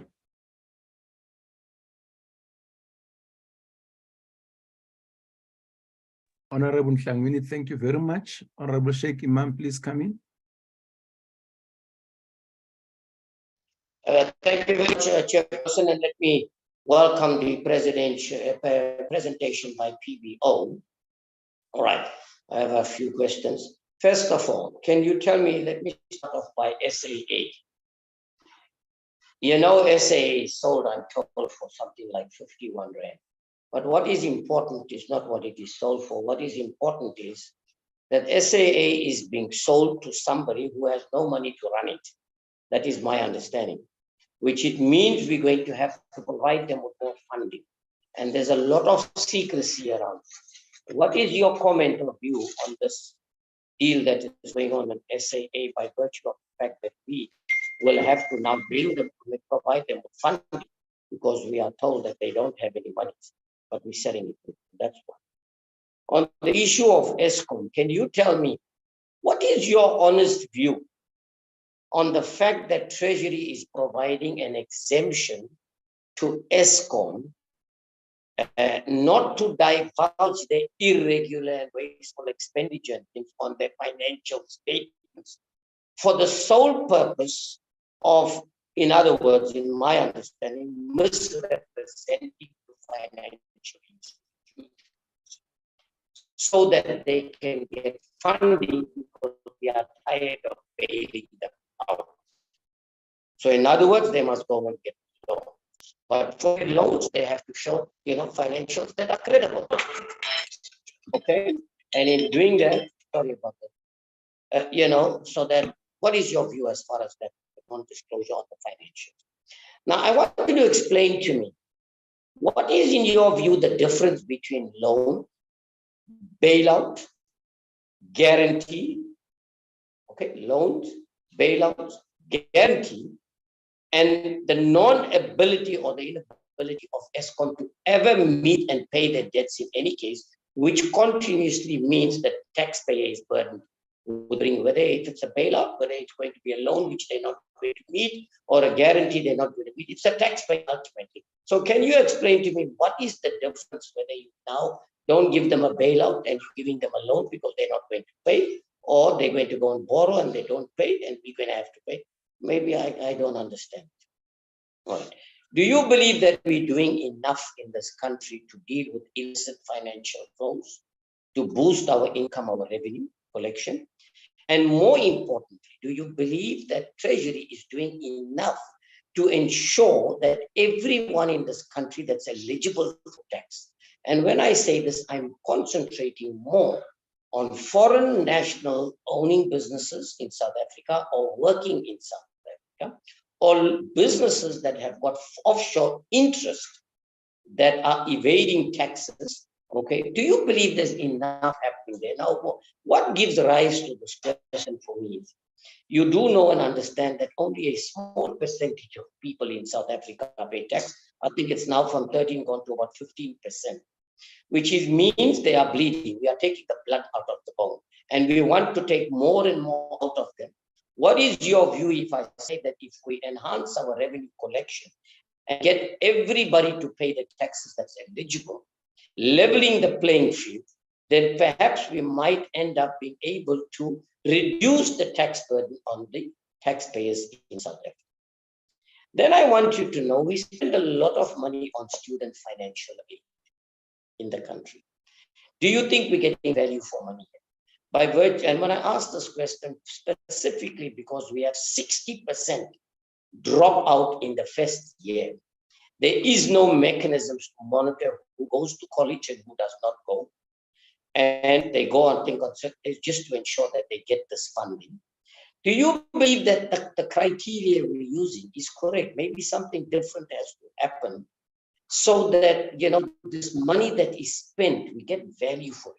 We send them out there, they go qualify, and they become a service to the society, and we need their skills.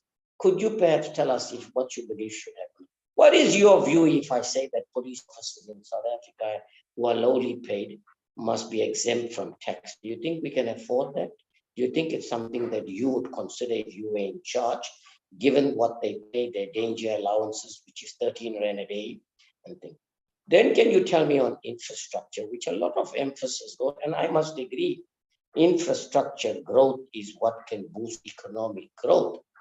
Do you believe, after what you know in your research for all these years, we have done anything at all to enhance the capacity to ensure that infrastructure projects could be implemented? And very important, again, I come back to, I know my chairperson will think I'm stuck record, value for money, because it is estimated that we lose 40% in South Africa on goods and services because we don't get value for money. In other words, we are paying 100 Rand for an item that costs 100. Do you think National Treasury is doing enough to put measures in place to try and mitigate against this, to try and prevent this, so we'll have more money to deliver services? What is your view on the fact that we spend so much of money in this country on administration? So we are really left with the crumbs to deliver services to our people. Now, from national fiscus, we allocate to local governments as well. Do you foresee a danger in the future, which also for national government might reach a fiscal cliff and might not be able to pay its debt? Do you believe that even local government, take Itegwini, who's sitting now with 9 billion Rand worth of debt, and their cash reserves have come from 6 months, is sitting at 13 days right now? Do you foresee that we can have a major problem in some of our metros and things in the direction that we are going? Then do you believe that the relevant departments and government is doing enough when it comes to dealing with the high unemployment rate through job creation initiatives, particularly with the high levels of imports that's coming into the country? Okay, and whether enough you think is being done to provide incentives for SMEs in this country, small businesses, to deal with the stringent labor conditions, okay? And then on the issue of corruption, all right? And you know, the president himself, I know, wants to deal with it. But do you think all the different departments are coming together in being able to collectively put measures in place? Or what do you suggest we should do differently from a PBO perspective to be able to deal with this menace of corruption? Because a lot of money is being lost there, which we could put to better use to our people. And then I want you to lastly tell, you know, we've had a 3-tier government. It seems like we now go to a 4-tier government with the district development board. And I think I'll ask this question again. But despite all this, despite all the oversights, despite all the internal audit processes that in place, services are not being delivered the way it should be. And I'm not saying that it is not being delivered. I'm saying that we can do a lot more.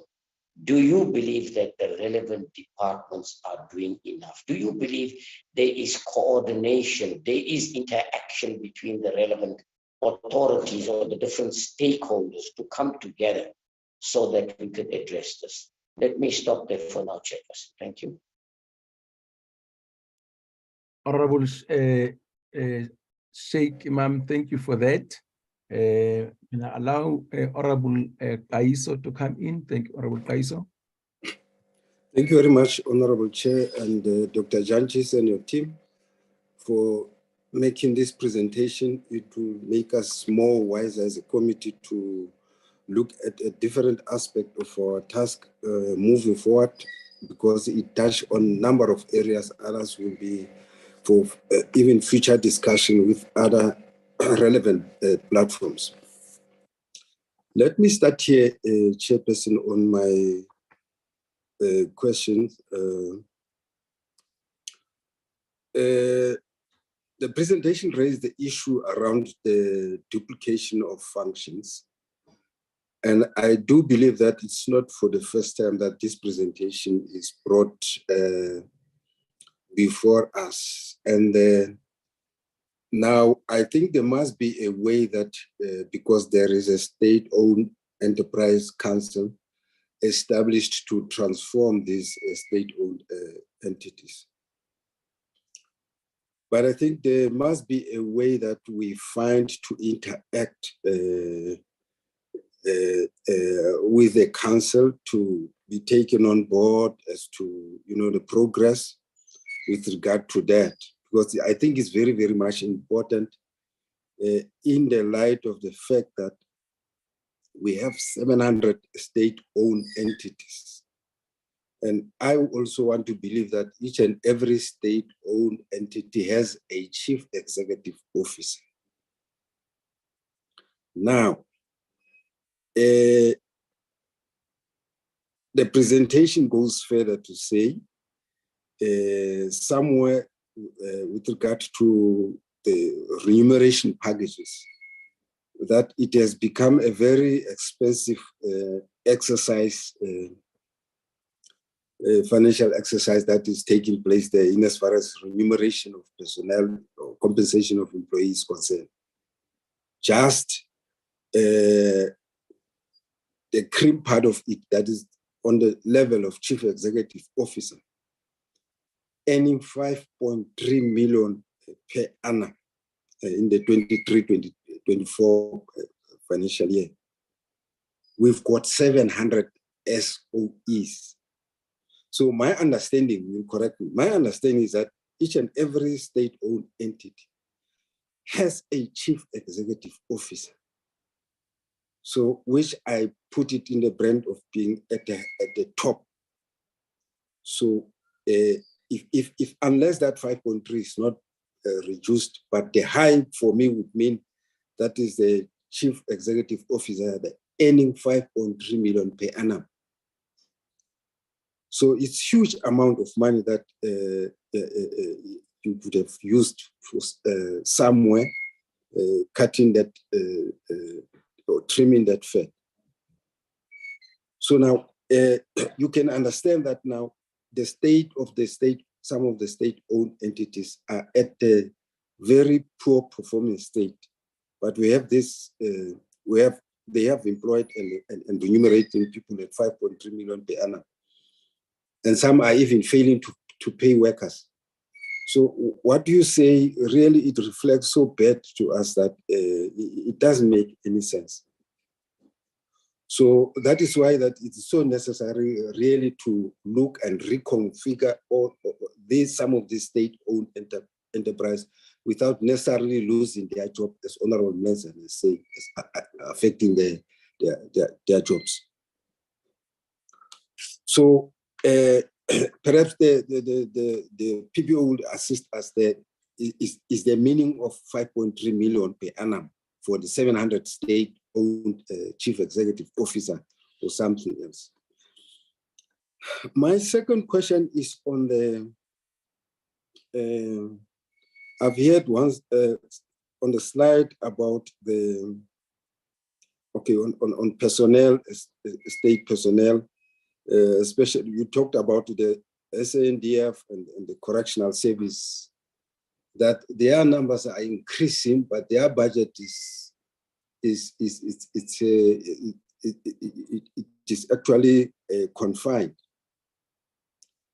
So I don't know what it translates into, because I mean you appoint people based on also the infrastructure and establishment of the institution.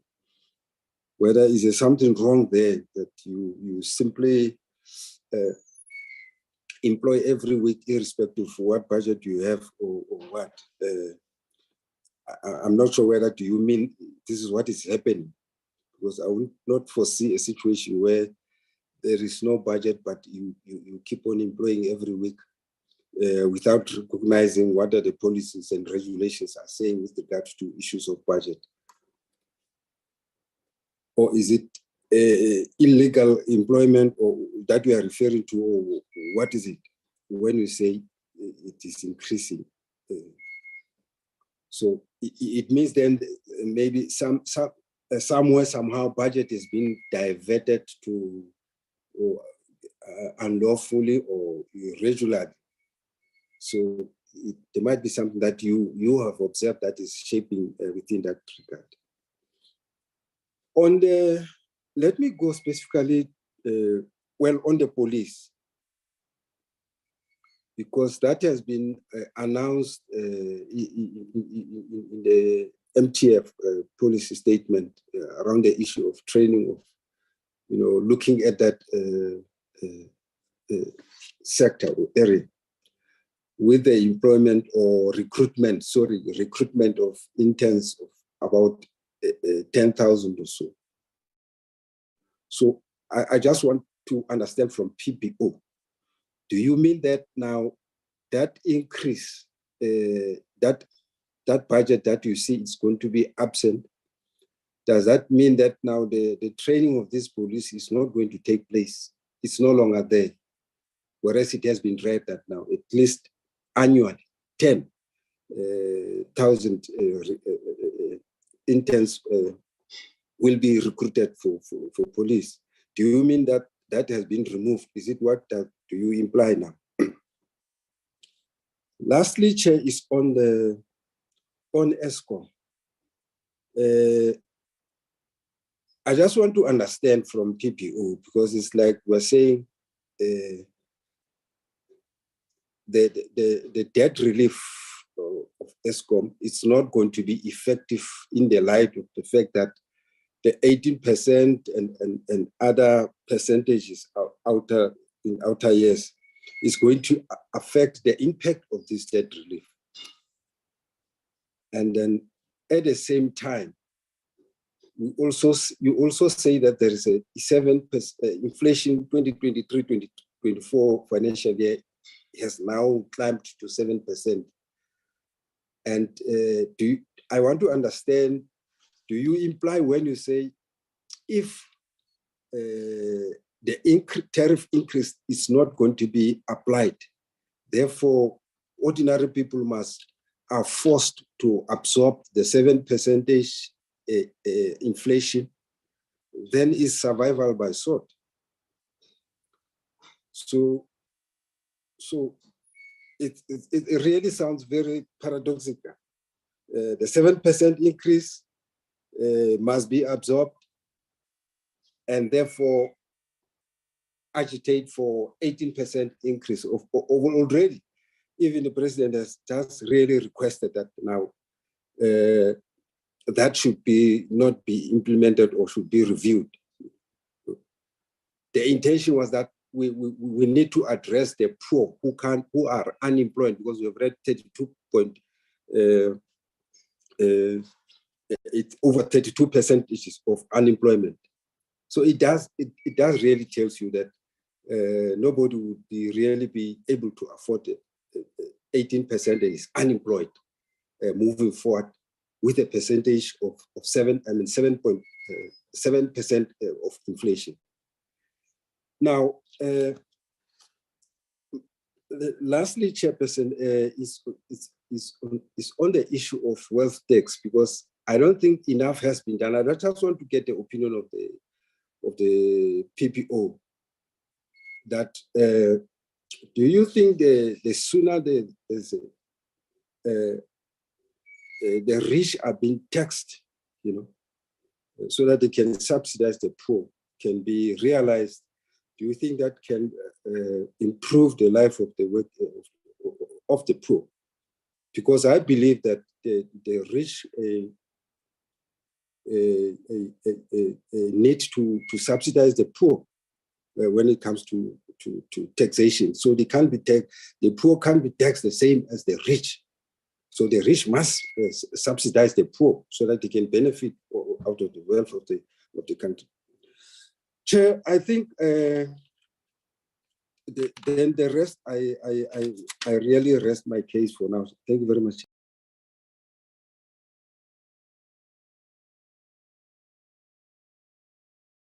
Thank you, Honorable Kaiso. But before I come in, honorable members, because this is the last round that I'm going to give to you, just get to let me check. Oral Matafa, do you have something to? No, I'm fine, Chair. Thank you very much. Oral Mlenzana, anything to add? No, thanks, Chair. Thanks, Chair. I'm fine. Honorable Tobias, anything to add? I'm good, Chair. Thank you. Thank you. Honorable Tangwini. I'm good, Chair. Thank you. Honorable Sheikh Imam.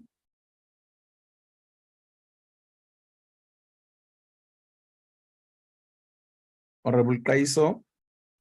Yes, Chair, I forgot to talk about this area, which also was raised by my colleague, Honorable Tobias, the NCR. Don't you think, PPO, there is a relationship which exists between what is said to be a report of I think it's a financial service board around the 400 suspended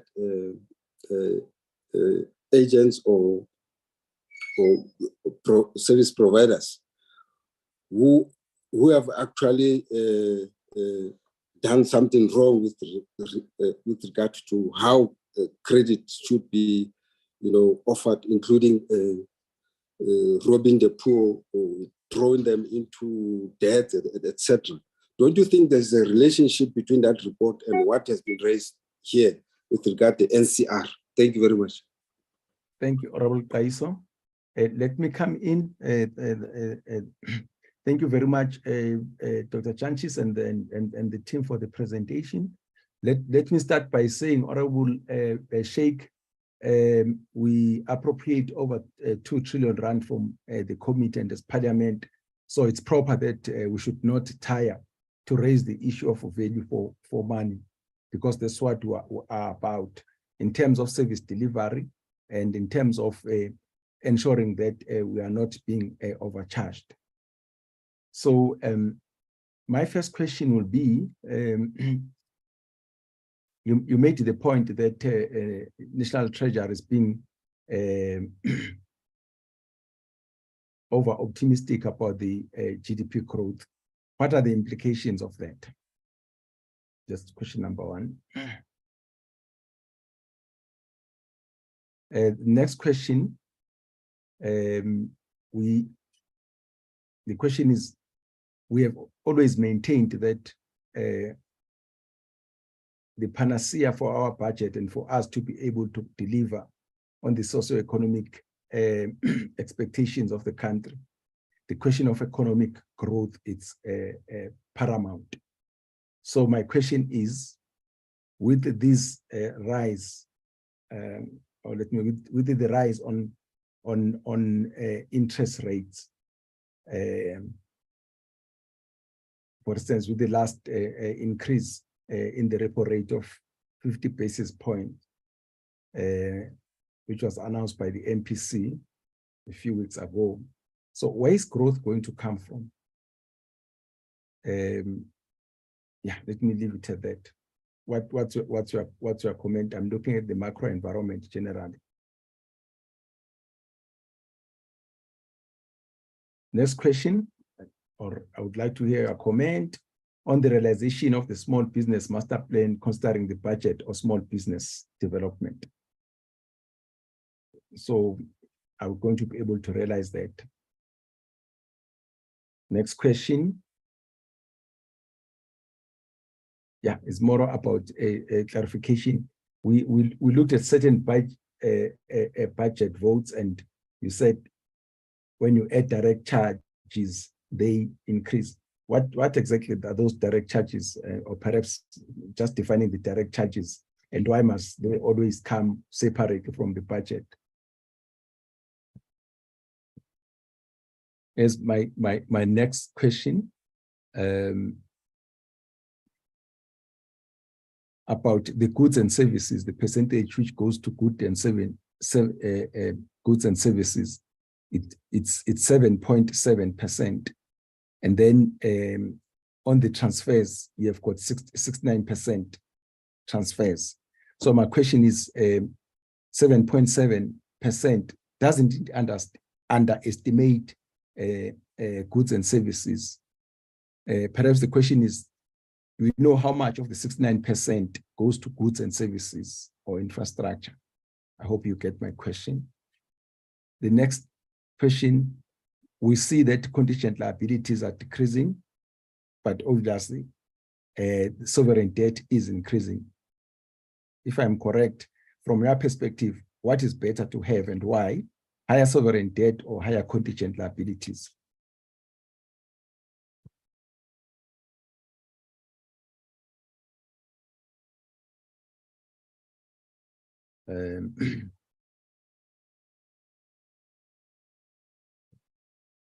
Perhaps it's related to what was raised by Honorable Matafa. I just wanted to hear your comment, because amongst the sectors, well, there are only two sectors that you said they're performing good, was agriculture and the financial services sector. So my question is, the so-called good performance of the financial sector, if I were to argue that has nothing to do with better productivity in the sector, but more to do with a windfall from the South African Reserve Bank excessive increase of the repo rate. I want to hear your comment. And if I were going to mark that question, and then I'll give you, I say I'm allocating 20 marks, I want to hear, just expand on that.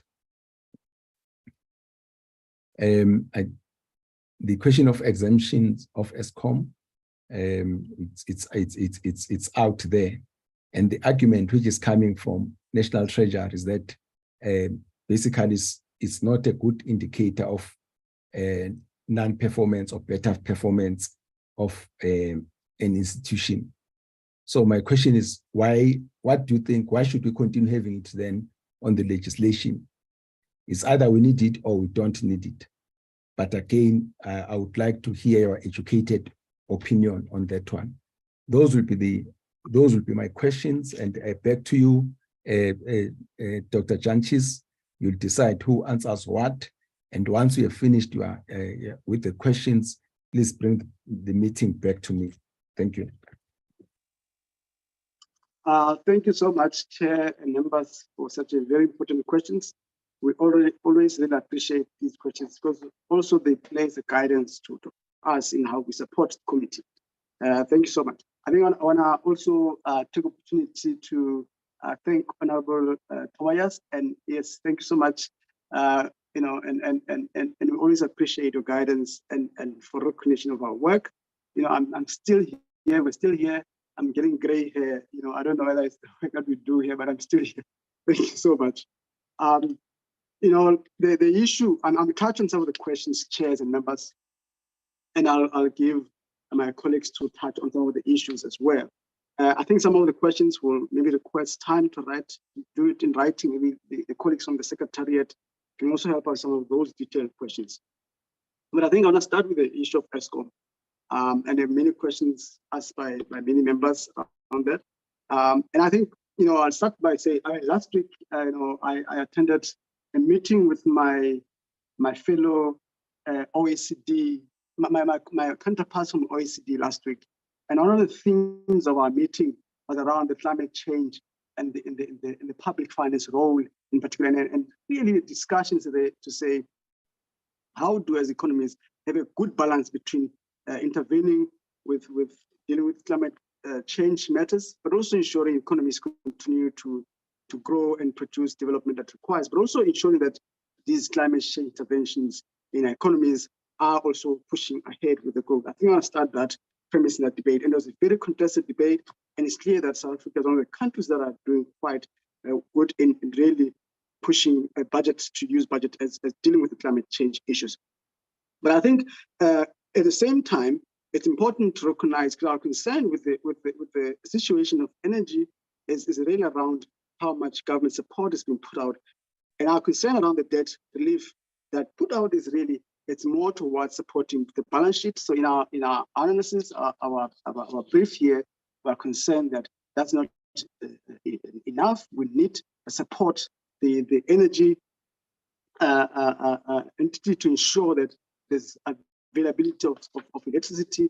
And certainly the Minister of Electricity is correct to say we have to use public finance to ensure that energy, electricity is available in all, as much as possible, particularly also looking at different variety of measures to ensure that at least there's consistent energy supply to economy, particularly, Chair and members, when you see these load shedding's impact on small business, it's really frustrating indeed. So there has to be all the efforts, and in our view, we agree that public finance has to be used to support the economy in that regard. And hence we're saying then rather reinstitute the state of national disaster if that means we'll see low or more measures put in place to support the generation of electricity that's available to the economy. You know, that's hence we emphasize that point that it's very important to have that in place. The issue around the exemption is a big issue. We have not looked at, we'll admit, we have not, you know, looked at it substantively in regard. But I think looking at the concerns, governance concerns over time, and issues around poor governance, wastage, it's probably fair that members are raising the concerns around exemptions, and in a way it's been done.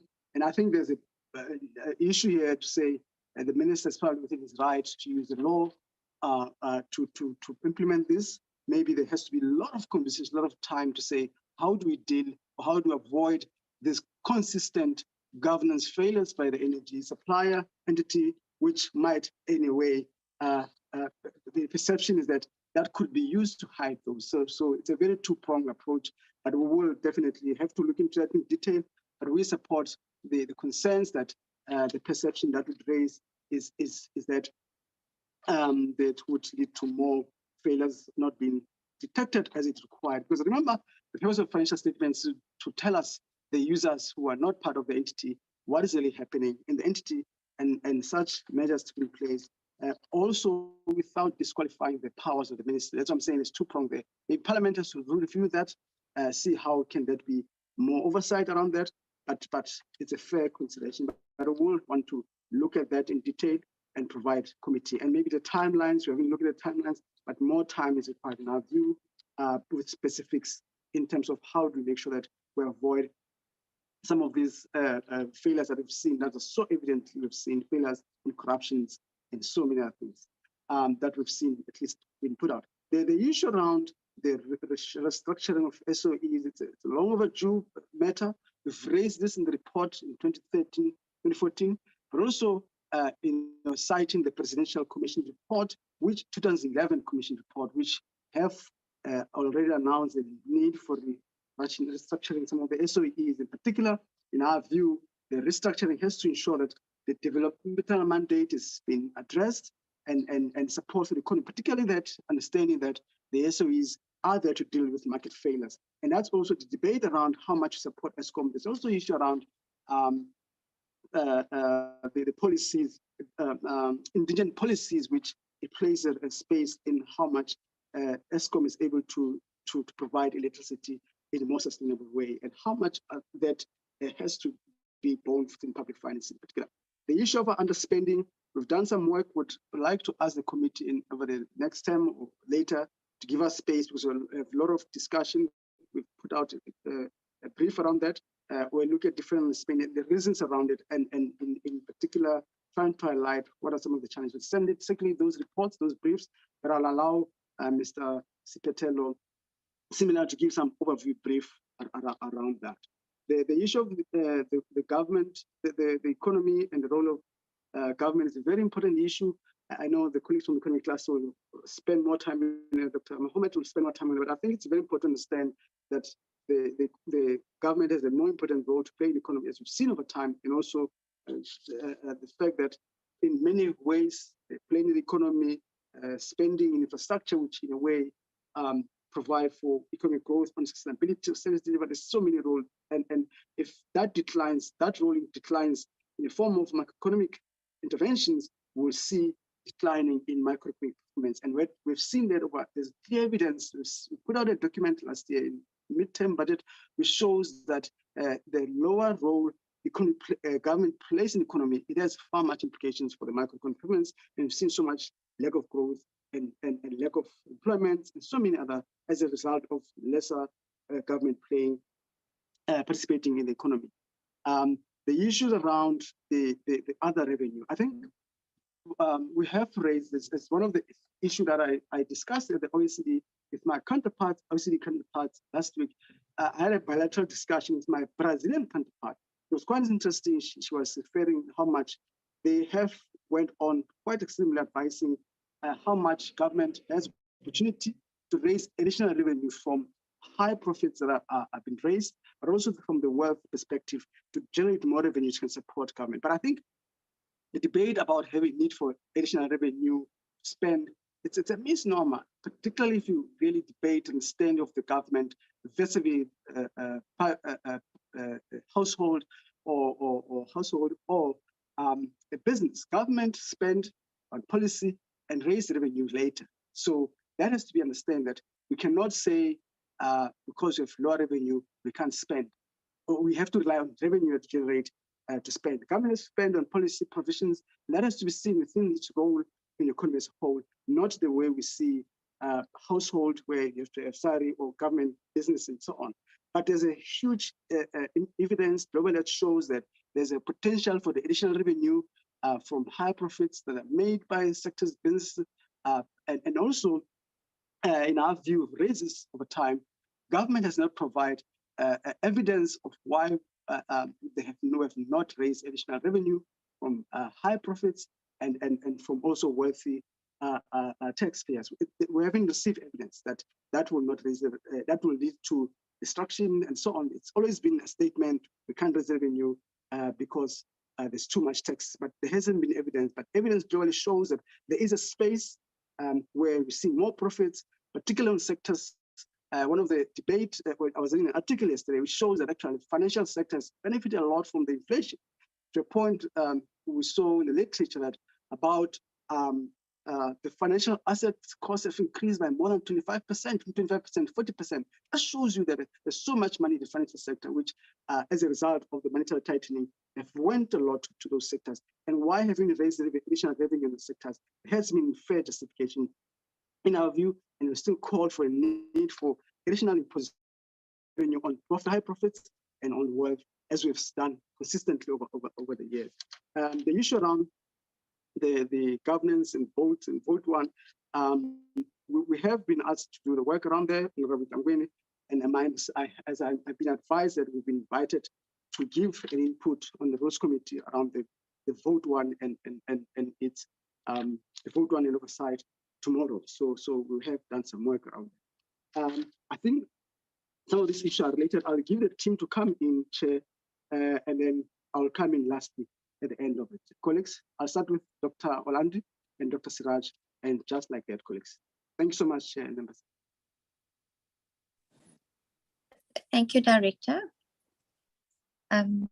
There were a few questions in terms of the efficiency of government.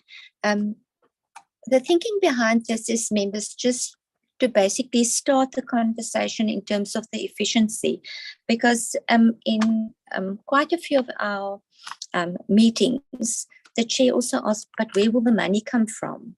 So if we can start with the efficiency debate and perhaps also try and get the Presidential State-Owned Enterprises Council to come and explain to us the progress on this process, because it already started in 2012 and then it was revived in 2020 by President Cyril Ramaphosa, but we haven't really seen results or anything happened. And we know all the problems or the challenges has been identified, specifically in terms of what we mentioned there. There's duplication. Some of them were placed incorrectly, and that is basically what we're saying about the NCR. We didn't say they're not audited, but some of these small entities, they all publish audit reports and they're all audited, and that is all, it's basically expenditure. And if we could consolidate some of them, we can reduce expenditure. That is one way of being more efficient in terms of government expenditure. And in terms of the salaries of some of these public entities, in government, most of the levels, the highest level is on a level 17. In the public entities, those levels goes up to a level 22 in terms of a salary level. It's not all of the entities. Some entities, the highest level is 17, some 22. And it was just an example that I provided there. And it's the top 6 positions on average earn 5.3. So it is possible that the CEO earn more than 5.3. And then in terms of the education infrastructure, our director indicated that we've done a brief or analysis on underspending, but this year we will also update our analysis on the expenditure on conditional grants, because education infrastructure is mainly funded by conditional grants. But members, you must also realize that the implementation of infrastructure projects in education specific are done through different agencies. The Development Bank of South Africa is involved with implementation of infrastructure. The National Education Collaboration Trust is involved with the spending, and then also the Department of Public Works. So there's a lot of vehicles that they use, and one must really zoom into the reasons why those funds has not been spent, specifically in the Eastern Cape. In terms of honorable, on the personnel expenditure slide, members, it's not about the proportion that we spend on education on that slide, slide 25. It's just to illustrate to you that we actually query the credibility of the personnel numbers versus the expenditure of personnel. If you look at the totals in the estimates of national expenditure, the personnel numbers, the summary of personnel numbers increased by 6,000 or something, but the personnel expenditure are actually less than the revised estimates, while the numbers increase. So there must be a reason for this. And while we're saying the risk, it's in terms of the credibility, not in terms of the proportion that we spend on COE. Then in terms of the small business master plan, when we did the brief or a quick analysis on the reduction of red tape, it was almost indicated that the master plan that was developed by the small business department was the master plan to reduce red tape. But it is the master plan is not just to reduce red tape, and it also involves basically the entire government. It's not just in terms of increasing or assisting small business development. So I mentioned the small business development master plan, but the question really is then the Department of Small Business developed the plan, but it must be mainly implemented by the Department of Trade and Industry and other departments. So who will make sure that we implement that plan? Because it is actually very complex, and I haven't seen specific indicators in the different APPs in terms of how that master plan will be implemented. And then in terms of the direct charges, Honorable Buthelezi, slide 17, I tried to explain the whole issue about the direct charges and what you are going to approve. You are going to approve the Appropriations Bill. The Appropriations Bill is consists of all the expenditure per vote, and the total of that Appropriation Bill is 1,077 billion. But you must also appropriate the direct charges, which is an additional 950 billion. And the direct charges in the estimates of national expenditure and in one of our other tables, those direct charges are included in 7 different departments. It's included in the Presidency, Parliament, National Treasury, Higher Education, Justice, and the Office of the Chief Justice and Transport. And then I've also listed what those direct charges are. The biggest amounts are the equitable share, provincial equitable share, and the debt service cost. And then the direct charges are also in terms of the salaries of the judges and magistrates. When I calculated, I'm actually glad you picked it up on table 23. So the proportion spent of total appropriations per vote. So that 17% is the compensation specifically spent by national departments, and it's calculated as a proportion of the 1,077. So it's just per vote, the totals of the vote, and the goods and services are 7.7% also of the 1,077. But the transfers and subsidies proportion I calculated in terms of the total expenditure, which is the 2,028 billion. So if I calculated the compensation and the goods and services on the 2,000, it would not have been a credible amount that I would have presented to you today. Because I did consider the transfers and subsidies, and I also considered the direct charges when I did these calculations. But we can talk about that further. I think that is where I will end. Thank you very much.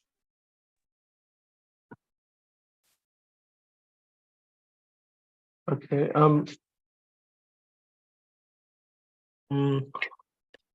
Asked to talk with regard to the economic questions related to growth and interest rate increases, but also I think the issue of the wealth tax and tax avoidance has come up. And so given time, I'll try and address those 3 and focus on those.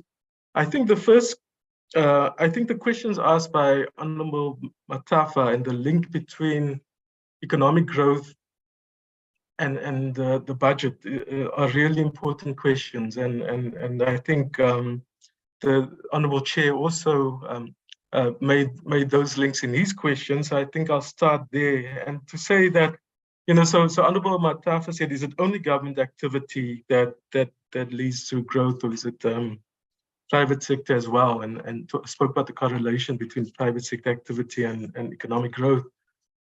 And I think what the PBO has been saying for a while is that when your economy is constrained, as we were after the global financial crisis, but then especially during COVID, that the expectation that government will stimulate the economy out of a low growth period and help to hopefully to catalyze more growth and investment and employment.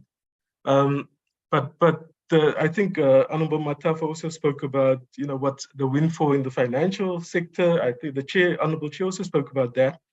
But we're not seeing that money being directed to more investment. And I think that's a really important connection to make as well. And it raises the issue of the nature of the South African economy and who does, the level of concentration and the large corporations and the financial sector, are they actually serving to help grow the size of the pie rather than sort of maintaining a certain size of the pie while being able to extract wealth that doesn't necessarily get reinvested into growing the pie. And I think that's been a problem, and we've seen that not only in South Africa, in many countries as well, where we've had what we've called financialization and the growth of the shadow banking system and more activities in financial sectors, where even the non-financial corporations are starting to have started since the early 2000s and sometimes before that to get more of the revenues and profits through activities in the financial sector. And we saw that in the US that led to the subprime crisis and the global financial crisis. But we didn't see enough measures put in place by the US government or European governments or the South African government to actually then reshape and look at the allocation of finance. And so one of our critiques of the 2019 document by National Treasury that led to the government adopting the structural reforms is that it doesn't adequately take into account those structural problems in the economy, and that there's a need for structural transformation rather than just structural reform, that the kind of structural reforms that government is talking about is going to basically support the existing structure where you can actually get more profits within the large corporations that extract wealth through having monopoly or oligopoly shares, or through the financial sector where you have banks with licenses provided by government that basically mean that you have an oligopolistic situation in that situation, or through your retirement and other institutional investors, but also your hedge funds and private equity funds drawing off and leading to more misallocation away from productive activities. So we saw, for instance, in the period before the global financial crisis, the South African economy grew at almost 5% a year for a few years.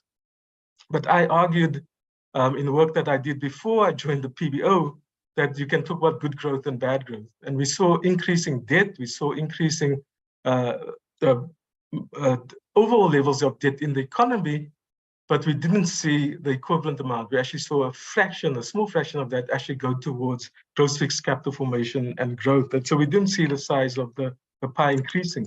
And I think here it's really important then that government thinks about itself with providing a developmental role, especially when we're in a low growth and stagnating economy as we are at the moment, and think about that also from a macroeconomic perspective. And another criticism we've had of the approach of the 2019 document and the approach being taken to fiscal consolidation, etc., is that it takes a supply side approach to the economy, which is a very neoclassical, mainstream, often called neoliberal approach to the economy. And we say that there needs to be a more demand side. You need to look at the levels of demand in the economy, and therefore we have to start looking at social expenditure and infrastructure and making our SOEs more effective and more cost effective, and also more not necessarily profitable, but able to contribute to the developmental goals of the country.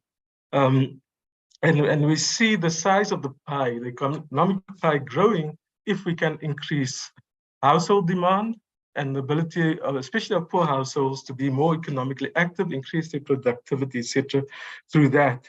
And so in the current phase of the South African economy, I think my answer to Honorable Matafa is that no, it's not only government activity, but we're not going to see that investment, employment, and growth adequately coming from private sector activity. And it's really important for the government not only to stimulate the economy in bad times, but to think through how it's going to transform the structure through developmental policies at the micro level, but also within the macroeconomic structure of the economy and macroeconomic policies and what that means for the budget. And so the question of that Honorable Matafa raised about saying, well, to understand or understanding of budgets is that you need the revenue first, and then you need to spend, and you shouldn't be spending more than your revenue. And I think one of the arguments that macroeconomic or macro developmental economists have been making, not non-mainstream economists, for a long time, is that we need to actually look at the contribution that government expenditure makes towards infrastructure, but also the productivity within households, the education levels, health levels, etc. And I think it was Honorable Sheikh Imam that raised the question about how much money we spend on education and supporting higher education, but we have high dropout rates. And there's a clear correlation between high dropout rates and the fact that often the students that may be getting government support through NSFAS and other types of programs are still going hungry, they still don't have proper accommodation, etc. And so for them to become productive in their studies, but also later, we need to have those complementary type of policies as well in place. So the issue of how we grow the economy and the role the government plays is that many developing countries can't have budget surpluses in their developmental roles, but that the money they borrow to cover the difference in the deficit between revenue and expenditure is seen as part of an investment that gets returns and high returns. And I think part of our a large part of our criticism of fiscal consolidation comes to that. But I think, as my director was saying, in the short term, with regard to the Eskom debt relief, our criticism is about saying that we need to deal with Eskom before the 3 years is up of that debt relief act. And so we also need to think about what we need to do in the short term to not hurt the economy through actually looking at expanding the budget. The issue of taxes came up, and I think what we have seen is South Africa has a long history of tax avoidance. We've actually seen, I think, inadequate regulation, and part of the reason why I think we were grey-listed was because there was an approach in National Treasury early on from the mid-90s to think that if we were to increase regulation, especially of cross-border movements, exchange controls, capital controls, etc., then we going to the domestic capitalists or people with money in business and corporations are going to send a signal to the international economy to say, well, we actually not able to move our money to the country. So if you want to come and invest in South Africa, you have to be careful. And so there was this kind of, I think, bias against regulation. And I think it's come back to bite us with the grey listing and what we've seen. And we're actually now seeing a lot of accusations of the financial sector supporting money laundering and other things, even since we were grey listed in the media.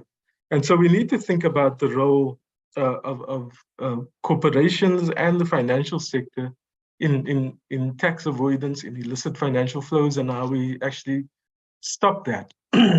So in addition to the state playing a more active role in ensuring that finance that generated in the economy from government and the private sector gets allocated more fruitfully to productive sectors, we also need to ensure that the fair share of taxes are being paid by the private sector, especially large corporations, including mining and finance, and the roles they play.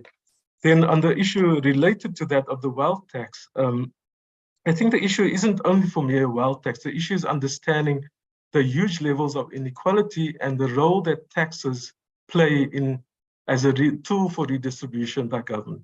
And so the budget and taxation should be seen as an important role. So it's not only about subsidizing the rich, subsidizing the poor, which is not, I think, necessarily the most productive way to think about it, but it's to think about how corporations, people with shares in those corporations, people with shares in the financial corporations, and people who generate the wealth passively and through large wealth holdings, land and other inherited wealth as well, are able to benefit more from government spending on infrastructure, government spending on services and others than poor people. And a lot of their businesses, both private and public, depend on the budget annually, the amount of money we spend on maintaining the health system, the education system, the roads, etc. And we see more and more the complaints happen when government isn't spending enough on that, but people don't make the relationship between the taxes and that expenditure and what the expenditure by government actually means for economic activity within the economy, not only through providing infrastructure, but also through generating more business for the private sector. So I think in terms of thinking through taxes, and yeah, I disagree with what my colleagues from the FFC said. I think there is a much more room, and I agree with what my director said, much more room to increase taxes, especially on the more wealthy in South Africa. And I think a lot of the elites and wealthy in South Africa hide behind the middle class, who I do feel overtaxed. And it's, there seems to be an unfair burden on the middle class rather than the really wealthy. And I think in terms of classifications and things, we need to think through how we do that. And there's a lot of good research in South Africa to show that. The issue of the Honorable Buthelezi raised the issue of, is it better to have contingent liabilities than increases in sovereign debt? And I think the answer, as most economists would probably say, is it depends. But I think what we saw happening is that because government didn't want to take money onto the increased sovereign debt, they wrote more and more guarantees and increased contingent liabilities without ensuring, I think, that SOEs like Eskom could actually then return to financial health, but also do their job, ensure that their developmental mandate and their other business roles were done well. And so ultimately it meant that we end up having to take those contingent liabilities onto the government's sovereign debt, onto the government's balance sheet. But in the process, it actually ended up reducing the credibility and the willingness of people in financial markets, but also in the public, to actually see Eskom as a viable entity. And so I think what we need to think about is, you know, if we act early enough and if we are willing to increase sovereign debt where we actually see these kinds of measures, it may actually make our contingent liabilities just be that and not end up having to take it onto our balance sheet. So I think it's really important that we think through those issues. I've taken up a lot of time. I think if there are any follow-up questions, I can come back, or if there are any things we haven't answered and you want to be answered, I'll come back. Thank you very much for your patience, Honorable Chair. Thank you so much, Siraj. Tsepo and Sipetelo, do you have any addition? Thank you very much, Dr. DJ. I think I'll be quite brief, given that Dr. Siraj has addressed a lot of the questions on the economy side. I think I had two specific questions. I think the first one was from Honorable Mataf about the mere fact that we're seeing growth in agriculture, and he linked that with the issue of the higher commodity prices, but asked the question about why then aren't we seeing jobs in the sector. I think based on observation, what we've seen in the agricultural sector over the pandemic period and recently is that we've began to see a lot of automation in the sector, but also given the informal nature of the sector, Stats SA, particularly when you look at people that are engaged in subsistence farming, etc., Stats SA is not able to document some of the jobs that are in that space. But I think also importantly is the challenges that we've seen that are being experienced, particularly with Transnet Sports, the logistic bottlenecks that we're seeing there. This means that we are not able to take advantage of some of the proceeds that would have been flowing from the higher commodity prices. Then I think the chairperson asked a question about the implication for National Treasury's optimistic 0.9% relative to other forecasters. I think at the risk of being called a false prophet, but I do think that National Treasury is bound to revise its GDP forecast lower in the MTBPS. And we know that this would certainly have implications in terms of the broader forthcoming framework when you're looking at either government's ability to raise revenue, our ability to spend, but also it will have an impact in terms of our debt dynamics. Then I think the question around interest rates and the performance on the financial sector, I think both Dr. DJ and Siraj have addressed the issue. I think you also see it as well in terms of the trends that you see in credit extension. Also from corporations, there's been a bit of an increase in corporate extension, coupled that with the higher interest rates that households have to pay on their debt in terms of cards, bonds, and credit cards. All those factors certainly boding well for the private sector profits. I think I'll leave it there. Thank you, Dr. DJ and Chairperson. Thank you, Tsepo. Spetel, do you want to come in? No, Dr. DJ, all questions, I think they were all covered. All right. No, thank you so much, colleagues. Chairperson, I think the one point that I had said we will talk to it as well is around underspending, which is a very worrying issue we've raised in our briefs. And you've really seen that there's a certain consistency in underspending in many departments. But I think what we've seen is that generally, on average, over the 10-year horizon, we've seen that underspending has largely been under 2% of the entire budget framework. But I think when we drill down to specific function, we'll see that the issues around poor controls, the issues around poor planning, but also more importantly, one of the areas that came out very, very clear strongly, allocating low budget has also impacted the programs themselves. That you find that the program was meant to require 100 million, and you allocate 50 million on it. Definitely, the program end up not being completed, or some of the part of the money cannot be used up, and it's one of the areas that is worrying. But also a wastage, a contract transversal supply chain processes. So there's quite a very high level number of factors that leads to that. An issue of capacity as well is a big one as well. When you look at education, health, and some of these areas in particular, which leads to underspending. So we can send this chairperson, the briefs, but we would like to request at a later stage when the committee programming allows, give us space to present these reasons for underspending, which in a way would enable oversight, in particular around these areas that Parliament committee can do. I think I want to stop it, but before I stop the chair, I said that I was raising another point. I don't know, so this extra hands, sorry, additional hands. Let me just wait for additional hands, then I'll raise some of the points later on. Thank you so much, Chair.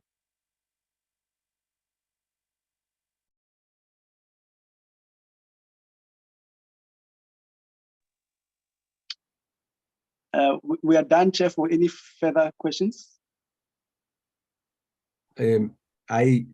I gave colleagues the second chance to raise questions. I usually want to stop the meeting after I've raised questions. So I hear you saying you are going to answer questions. I told the colleagues that I'm giving them a second chance and so on.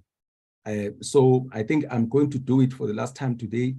Once I've asked you, please come in with all your questions, I definitely close them. Honorable Kaiso, please come in. I think it was Honorable Tobias, Chair, but if you allow me then, I just wanted to ask the last question. I did not hear it being answered. The issue of police, because they've been budgeted for instance, 7.8 billion rand to train 5,000 new police. So I wanted to understand, how is this going to be affected by what PPO says is going to be increased to an extent that it's not going to be affordable? Does that imply that the 7-8 billion rand is not provided for them? It's going to be workable? Is that all, Honorable Kaiso? Yes, Chair. Honorable Tobias? Thanks, Chair. Some of the questions and comments will emanate as a result of the responses. Therefore, I do not think it's an intention from ourselves to speak after you have decided that the meeting must not ask questions. Chair, when Dumisano was responding, he said that there's no evidence that if you raise the company income tax, that will harm the economy. This raises a policy question, and in the previous past, Siraj will know how I will always encourage them to raise policy issues sharply and not shy away from raising them, because if at all we always take what the National Treasury is saying as the gospel truth, we find ourselves, because the debate is raising today about the logistic. This is exactly the point I've been making over the years, that when we have an issue to raise, we must do so through documents and research documents, because PBO has the capacity and challenge National Treasury, but empower the MPs to be able to do that. And now that Nissan is saying this, that there's no evidence, we want to refer to that document so that we can advance through policy discussion this argument for us, because as I'm sitting here as a new room, I might not even be aware of the revenue shortfall, because I always reference real books. So I don't have the real books. I don't really read from computers as I've had. I still need to get the books to look at estimates of national expenditure and the budget itself in overall. And now that I'm immobilized coming from hospital, I've not yet seen those documents. Now I don't even know the revenue shortfall. As we go for the MTVPS, we need then to have raised this argument so that we can be able to make those inputs and inform our thinking and decision as those who do appropriations. I thank you, Chair. Thank you, Honorable Tobias. Doc, please respond. Thank you so much. I think the issue around the police, I'll ask Dr. Orlando to talk about that quickly, and I'll come to the issue of the revenue. Nalia, do you understand the question? Do you want to quickly just precisely do the point about Narkais? Yeah. Honorable Geso, the personnel numbers definitely include the 5,000 for the next 3 years, the recruits. So the numbers in terms of the recruits are indicated on the budget of police. But the issue that we had is that these numbers are included, but the expenditure of police is actually decreasing. So there is a possibility that some of the higher level personnel might take early retirement. That's why the budget increased more than what they want, than what the recruits will cost them. We don't know. That's why we actually question the credibility of the budget, because the personnel numbers increase, but the expenditure on personnel decrease. Yeah. So, but the 5,000 is definitely included in the personnel numbers. 5,000 per year over the next 3 years. Thank you, Nelia. I think the issue on the need for additional revenue, it's really in multiple areas. I can look at it in different stages. There's first part that looks at the issue of high inflation and the role of the monetary authority globally and in South Africa to try to deal with inflation.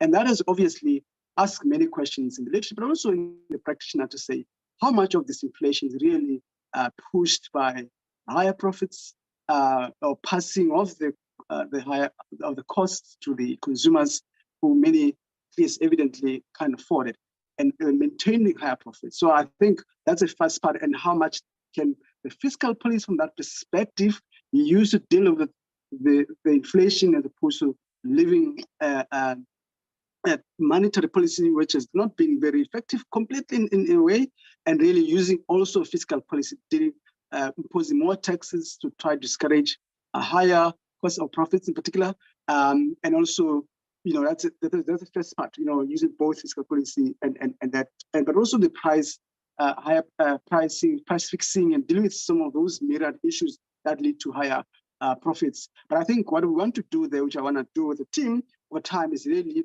look at this exercise to say, what is the extent of evidence that shows, because globally there has been strong evidence that shows that many corporates have really profited a lot of times, and many at the expense of low-income households due to this, even post global financials, post COVID-19, or even during COVID, we've seen some sectors actually making more profits that I argue that they didn't earn them, they just got them because of the situation that we're living in. But I think we want to take an exercise. Hopefully by October, we should have had some high-level feedback. By before midterm, I just have feedback on that.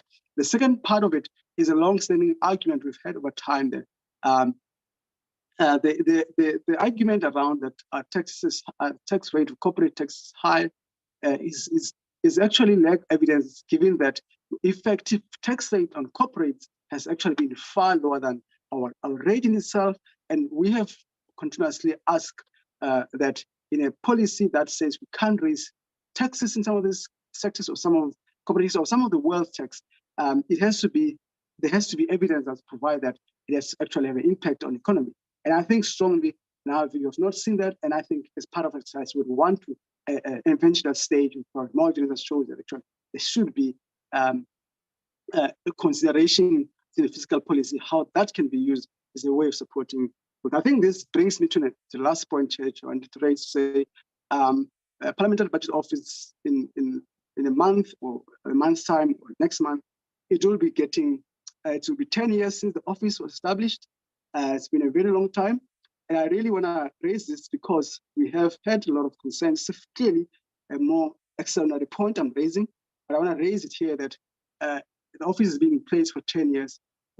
I would like to please with this committee that it should ensure that the office has capacity, has resources, has budget, because over the years we've not really had resources to deliver on a mandate as set out in the Act. And it would require this committee to continue to ensure that the office, as we reach a 10-year milestone, we need to be given resources to deliver on a mandate.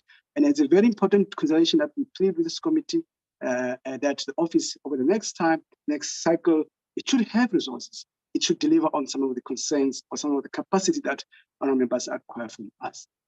I'll take this opportunity. Thank you so much, Chair, members, and the team as well for such work that is done. Thank you so much, Chair. Thank you so much. I give it to you back, Chair. Thank you, Dr. Janchis and your team, and also thank the oral members for the questions and the inputs that they've made to enrich the debate. As I'm allowing you to leave, please just consider this. Just to add, Dr. Siraj, that the high cost of capital has also constrained the supply side of the economy. So I would like you to comment on that next time we meet. Dr. Janchis, the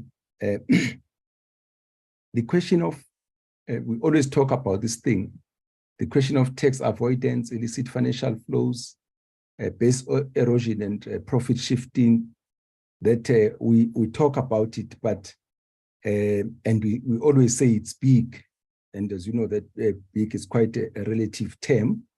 And the fact that now we've got a myriad of financial engineers with complicated structures, which make these things very, very difficult to detect.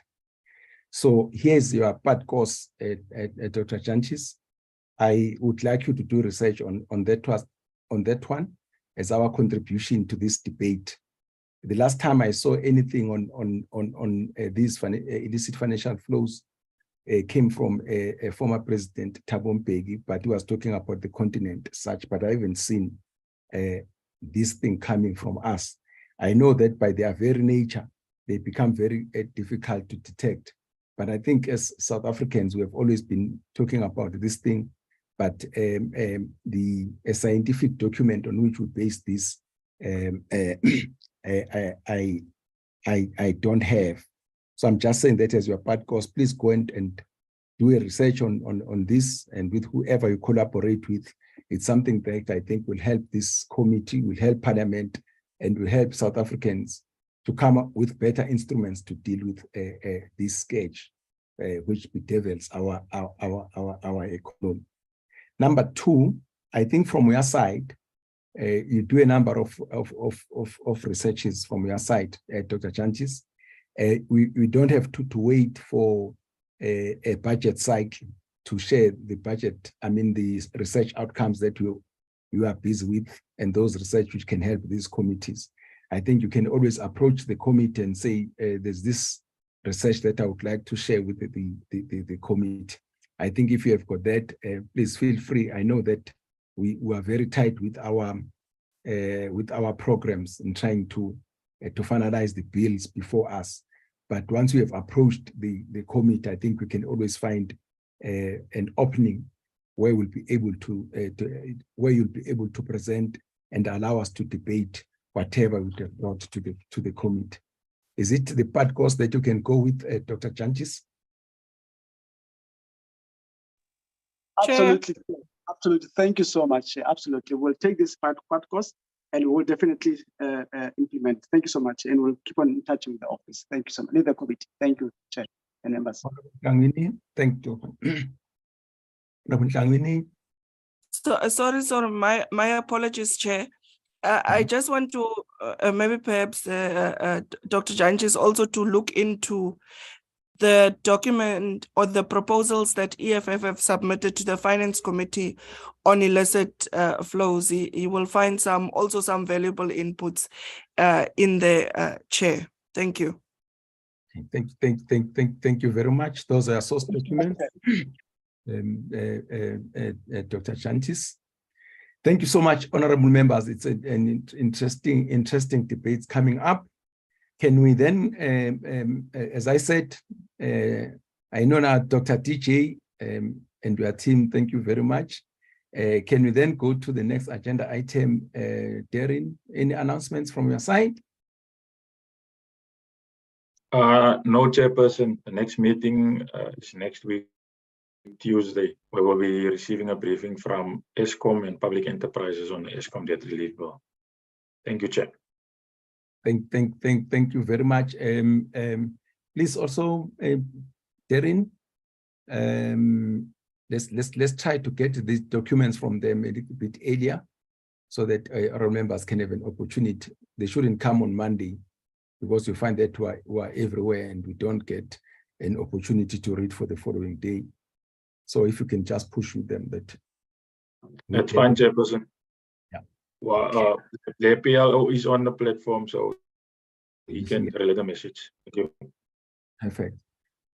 All members, our support staff, members of the public, media, everybody on the platform. As I said, PBO, thank you very much for the meeting. The meeting is adjourned. Thank you.